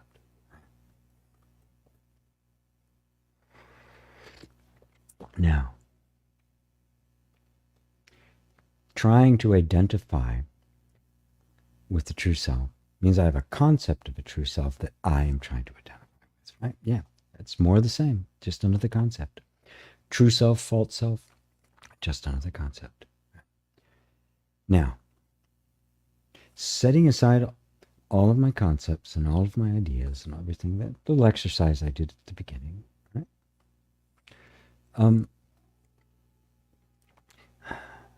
What's left? Set it all aside. Is there anything left? Well, yeah, I'm still here. Forget about identifying or not identifying. Who cares about that? I'm not interested in that, actually, because that's all it is. It's just more identification. Now, did I create that sense that I am still here? Is it something I'm identifying with? Or am I actually just seeing me as I am? Not an identity. No identity at all. I have no clue as to who or what that is. I don't care. I don't need to. The true self isn't an identity. It doesn't have one. Okay? Or you could say all identities manifest the identityless, infinite, boundless self. It is like the self manifests as like selves. It appears to be selves. Yeah. So don't, we can talk about identityless. The mind will create a concept of identityless and then try to become the identitylessness. We say it's like space. The true self is like space. The mind will give you a nice image of space. And you go, oh, there it is. That's space. No, it's not. Emptiness. It's all emptiness. I'm emptiness. The mind, emptiness. Here's what emptiness looks like. What does space look like? It doesn't have, what is emptiness? It's empty. There's nothing to see. You cannot see it. You cannot see yourself. The eye cannot see itself. You cannot know yourself because knowledge is one thing knowing another. This knowledge is not that. It's not an identity at all. So that's why right in the beginning I said, don't seek enlightenment, just drop your opinions. Because the moment I'm seeking enlightenment becomes a concept, and I'm going to try to identify with and embody it. Because now I'm an enlightened person. How do I know? Because this is how enlightened people act, right? Just another concept. True self, another concept. Self-inquiry is a concept. Non-duality is a concept. But the function of these concepts is to point you beyond the concepts to the direct experience of yourself as you actually are, which is not a concept and it is not an identity. It's nothing you need to hold on to or identify with. It's just you as you are. What is. And what is not something that has to be attained or identified with or anything. But you do exist. You are here, aren't you? I am is an undeniable fact. And that's it. I am. Now, if you don't add anything else to it, that I am will explode into infinity. If we take that I am, say, I am this or that, you have a person in the world. Is this helping? Awake, not woke?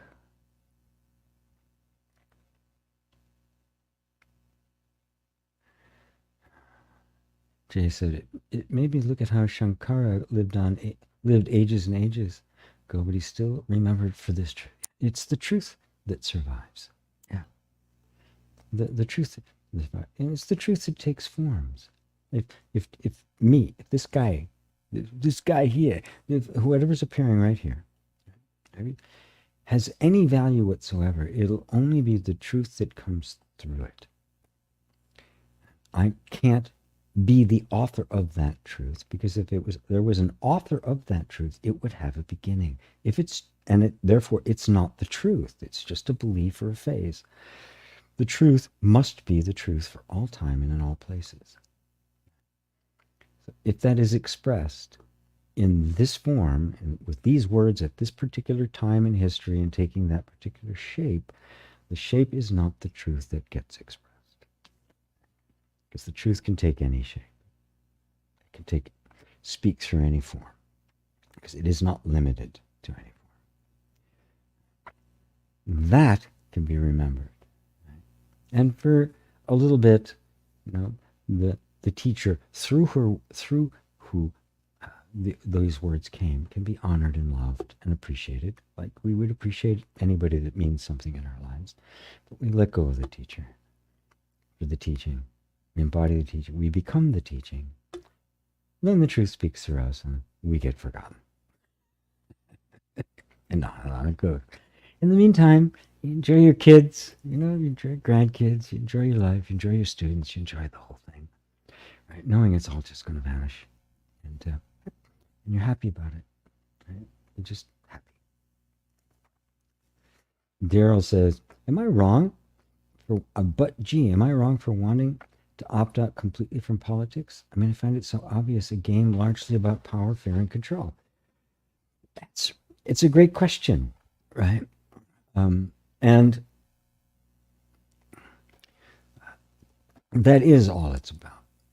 Based on fictions that people are working hard on all different political perspectives to convince everybody else that their perspective isn't just made up. It's not just a fiction. It's not just, because it benefits them, because it benefits everyone, because it benefits the ones they think it's supposed to benefit, however that appears. Mine is right.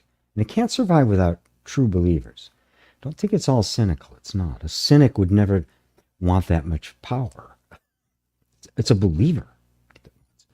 This is the truth, and which means it's okay if I build huge weapons and send people, innocents off to die in order to, because this is the truth that we're defending here, right? God and country, or king and country, and whatever. You can opt out as much as you can, right? Because it does, influence your human existence.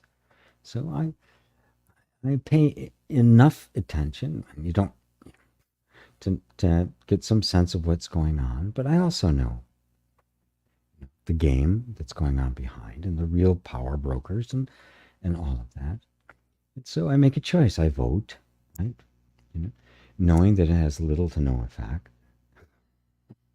But I render under Caesar the things that are Caesar, to God the things that are God's.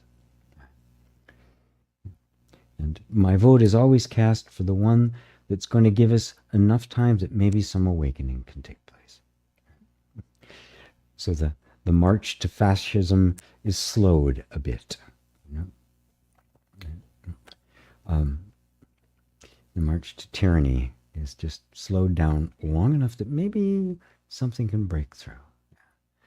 So I'd love to opt out of it totally, but the only way I could do that, or anybody could do that, is to go completely off grid somewhere in the world where none of it would touch you, become 100% self-sufficient, or at least a little community of people that could operate self-sufficiently. But let's say that's successful. We opt out, right? And you manage your own little place. Right? It works, right? And now you have generations there. More. And every way in which we human beings organize eventually gets to a point of success. It gets to a size at which the way in which we used to organize doesn't work anymore. Democracy doesn't work. It works if you got 50 people. We can all just decide together what's best because we have a common set of values. What happens when it gets so bigger and there's competing set of values? Maybe both good, completely different from what we opted out. Or there's so many of us now, we have to send a representative to represent us there. You can see these structures just happen. This isn't the first time, right? Empires have come and gone, and they will continue to come and go. Maybe they won't. Maybe we'll wake up. Maybe humanity will step onto a whole new platform. I don't know. So do your best, follow your conscience, make the best kind of decisions that you can, and seek the truth with all your heart and soul. It's the only advice I can give about it. Melissa, I should add my adult daughter shared living costs and helped me raise my little son till he turned 18. Oh, wow. Bless her heart. Bless her heart. Yeah, well, obviously you have a good relationship with her. Obviously you're a good mom. And it's hard to let go of the mom, especially when you're a good one. Yeah, but it's okay. It's okay. Gagag, thank you for the beautiful answer. There's a sense of abiding as I am, but nothing is shifting even though there's a lot of pain. It's been going on for 2.5 years. No one can tell me when it ends.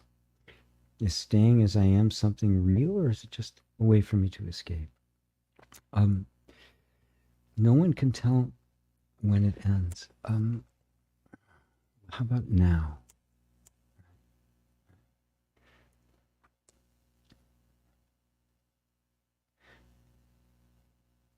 Staying as I am.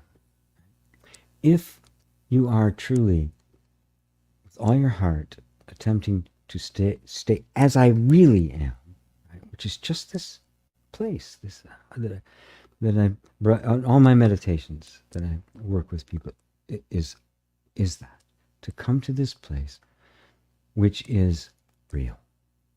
I'm really here. I don't know who I am. I don't know what this is, but I am here. That's the I am.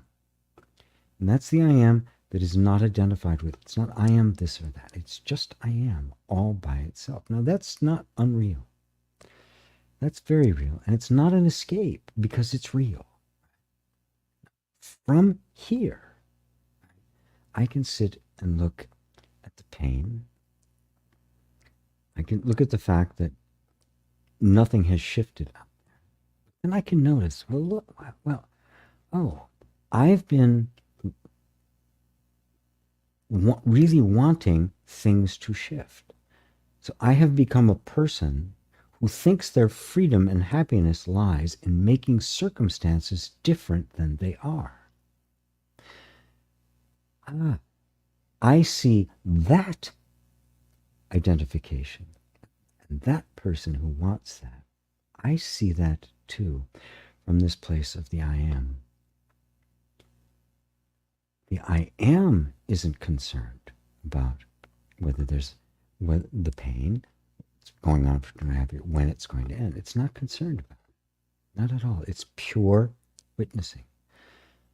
And now you see that in between, very subtle, is a sense of a person who wants that to change and who really believes that I'm not going to be free or complete or whatever until this changes. And that sets up a relationship with the circumstances that literally keeps them in place. Because as long as the person is identified with them going away, the person has a vested interest in them not going away, because if they do, so does the person. But now, if you can see that very subtle energy of identification, right, then you're not it. You are something else altogether. And you can let go of that identification. Let go of whenever the feeling is, I want this, when's it going to change? Oh, that's just an energy. I am exactly as I am, what I am, the truth of me, whether this is here or not. It doesn't change me. Your freedom is there, and that ends it. But don't look for the circumstances to change as the sign that it ends, that it's ending.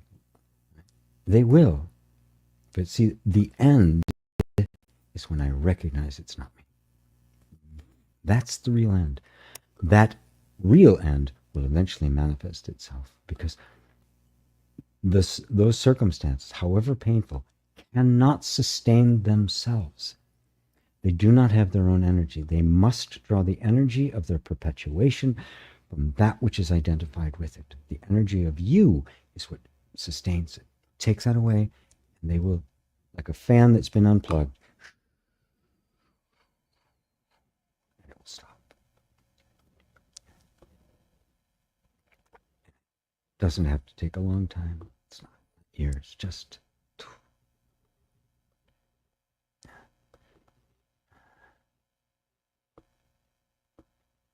Is this I am real? Yeah, I'm here. I am here. Don't add anything else on to that. Don't add any other bit on it other than I am. Right? And you'll see that isn't an escape. I'm not trying to escape from this. I'm not trying to use this as a means to get rid of that. I'm recognizing a simple fact. I am. Prior to I am this or that, there must be the I am. Prior to anything I experience, I am. And if I wasn't, I couldn't experience anything. It's my very existence. Without that consciousness, I don't exist.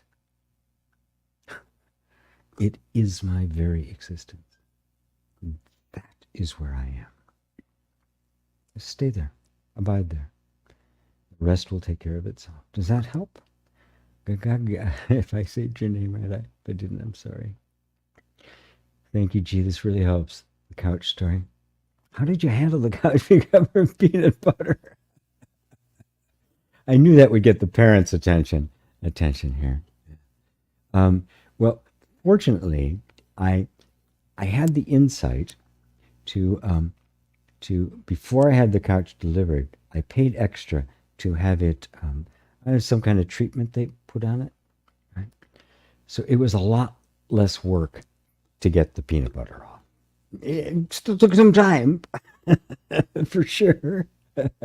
And I had them help, right? But of course, I wasn't angry. I thought it was the funniest thing in the whole world. All the while I'm going, that's my brand new couch. It's my brand new couch. I love this couch.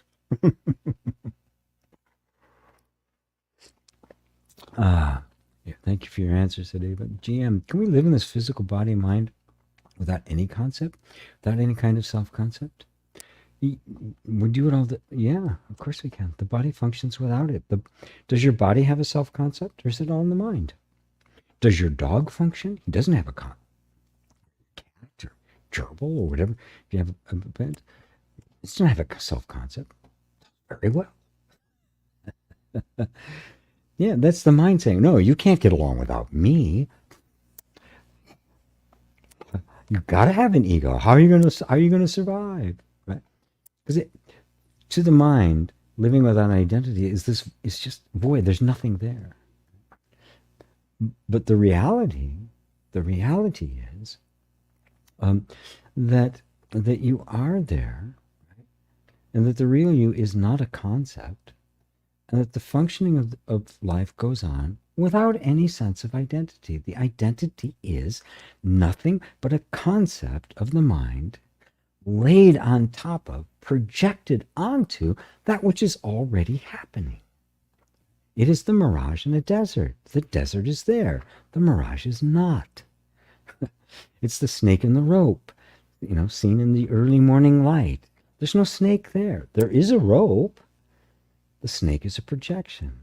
Does it affect the rope in the slightest if I realize that the snake is an illusion? Not in the slightest. Does it mean, how am I going to function as a rope? Can you see? You don't need a concept of the self. You just need the self, which doesn't need a concept to be. And concepts will come and go. You'll present yourself, right? So right now there's a concept presenting itself. GP, spiritual teacher. It's a concept, right? But I don't need that concept. The teaching doesn't need that concept in order to happen. It doesn't even need me, this body, in order to happen. It doesn't need these lips, tongue, or voice. Right? It doesn't need it at all in order for it to be true and to express itself. So yeah, you can live just fine. Absolutely fine without it. Lynn Lavalite. That's great. How can reincarnation be real if there's never incarnation in the first place? The body mind appears to consciousness and consciousness as come, but isn't carnal per se. All that is a story. Very good. Again, speaking on different levels, right? To speak to it at that level, you are absolutely right. There's no reincarnation because there was no incarnation. Consciousness never got inside a body. Bodies always appeared to consciousness. Reincarnation, I will use that because a lot of people believe in that as examples, but it's not the full truth at all. What actually happens is, well, what's believed is there's the world, the earth, and I get born into it, and then I die out of it, but it's constant. It's always there, right? And time's always there. I had a life 10,000 years ago. But the reality is that consciousness, you, as you actually are, is the constant, and worlds appear to you and disappear. That's what's actually happening. But as long as I am identified with a person, I'm going to experience it as if I was somebody living in a world. So you can see it's just the level on which one can address the question. And in a form like this, it's difficult for me because I'm speaking to all sorts of different levels of understanding at the same time. And so you can see, well, how can that be and this be? And some people even will accuse me of being self-contradictory. I go, yeah, I am. I have to be. I have to be. Because everybody has to be met at the level at which they can be met. If not, you're speaking as an absolutist. You're speaking, one of these new Advaita teachers, trying to force everybody up to this particular dimension of it, and said, well, where are you now? Right here. Oh, let's speak here. See if we can move the needle a little bit. That's something. There's some people that are just suffering, so I just tap with them. I work with them on an energetic level, even though that's not the reality. The reality of it, but that's the freedom that comes with this, to jump around all the levels. But then this happens, and I have to be clear that there are different levels of understanding of it. Right? And at any level, one can make progress. One can jump in, and at any level, somebody could have that experience that takes them out of the whole thing.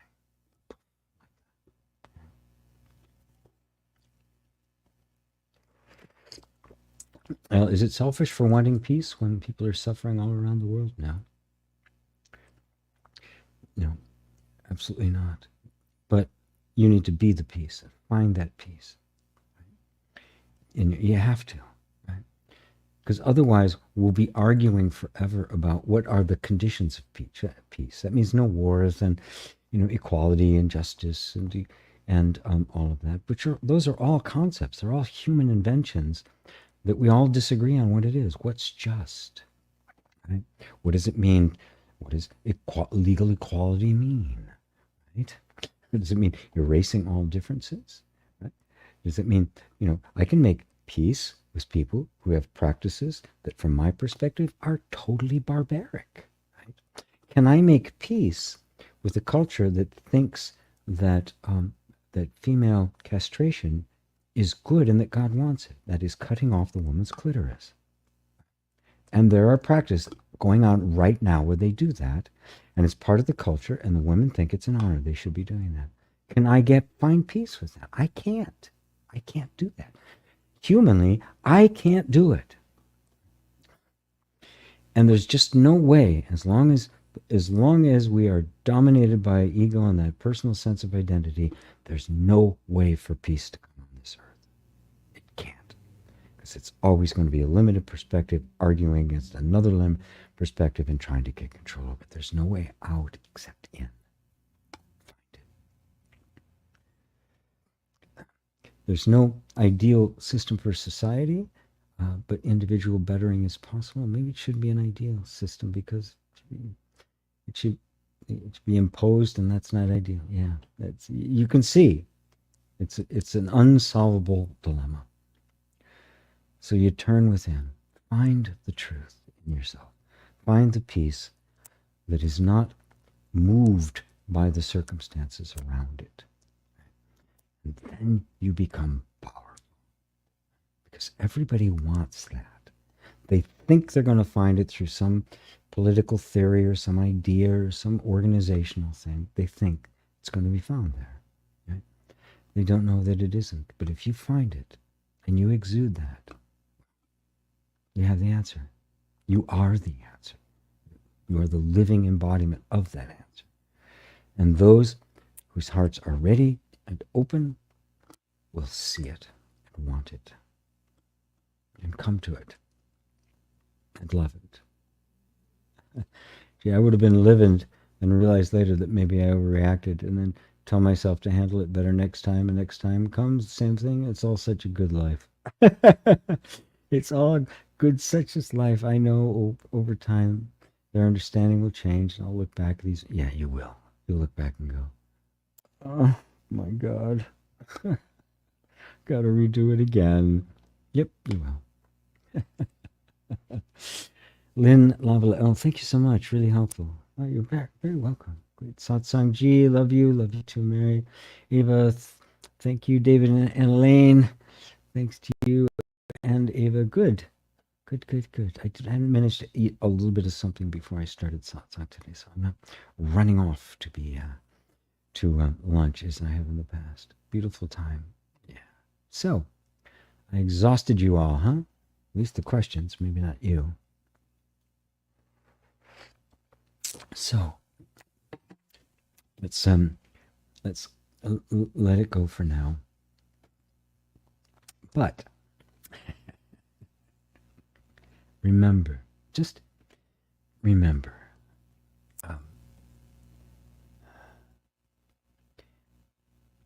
what you really are. That's what we're wanting to discover. We're not trying to just come up with another theory. You know, people can turn non-duality into just another really nice sounding spiritual thing. I don't care about that. I don't want another nice sounding spiritual thing.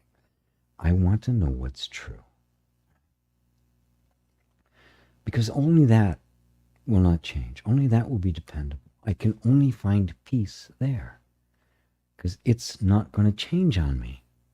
Whether that be, this afternoon or, or 10 years from now, it's not going to change. It's the nature of truth itself. And what's the only thing that we can say for sure that we know is true? Right? At least the place where we must start is I am. I exist. There's no doubt about that. Start there. What I am, where I am, how it works, what's supposed to be right, what opinion is true, what spiritual practice is true. I don't know. I used to think I knew. And then I saw how they all had weaknesses. Then they're all temporary. They're coming and going. What doesn't come and go? Well, at least relative to me, I don't come and go. My experience of myself, my sense of being, my entire life has been consistent.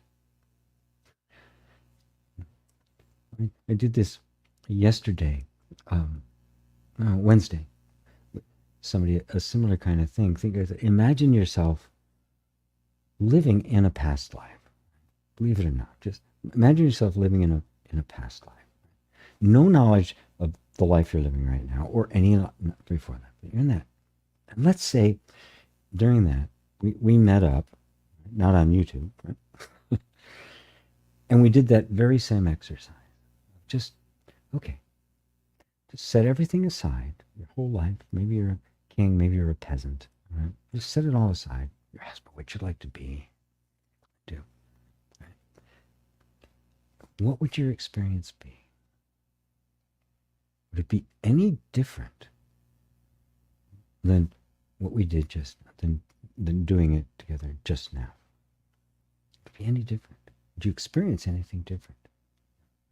No, I wouldn't. There's something there. And I'm there. Whatever that is, it must be the true self. I'm not talking about some grand true self out there. If that true self is infinite, then it must be this one right here, because it's the only one I know. It must be this.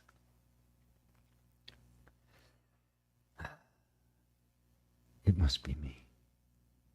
That's all I know. And my experience of me is that it's still, it's quiet.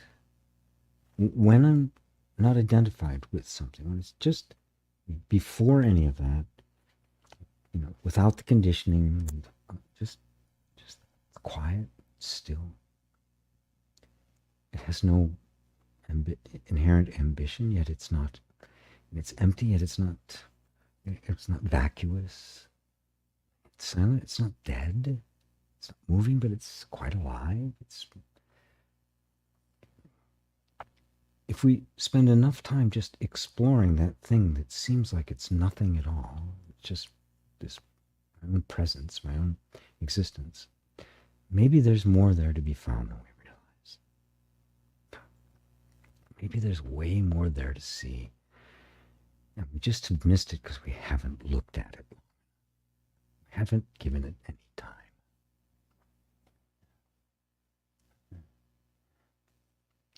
So, the teacher would say, give it some time, see what happens.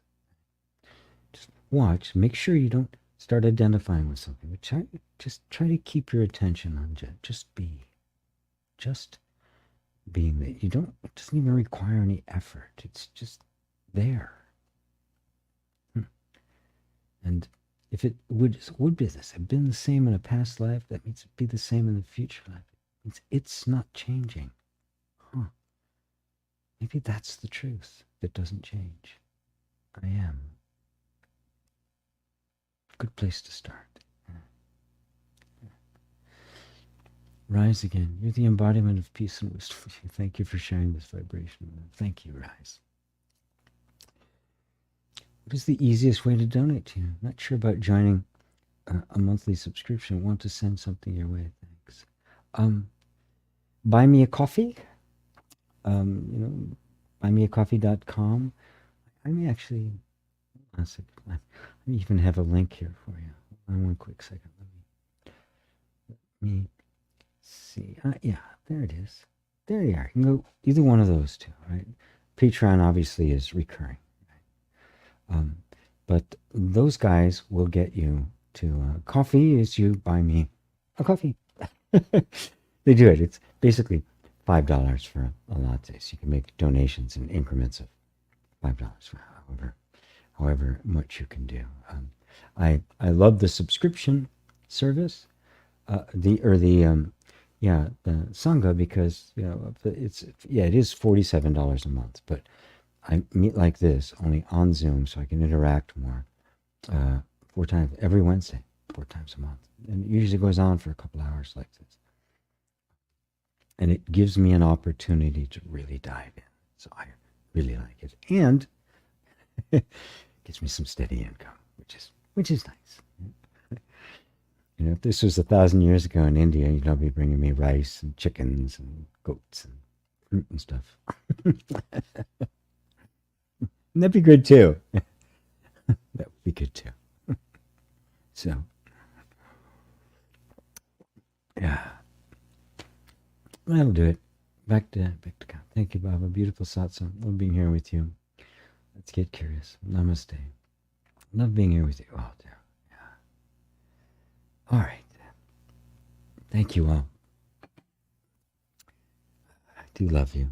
Appreciate you. And yeah. You have your lives are under grace. You can't miss. Awakening is your destiny. Yeah.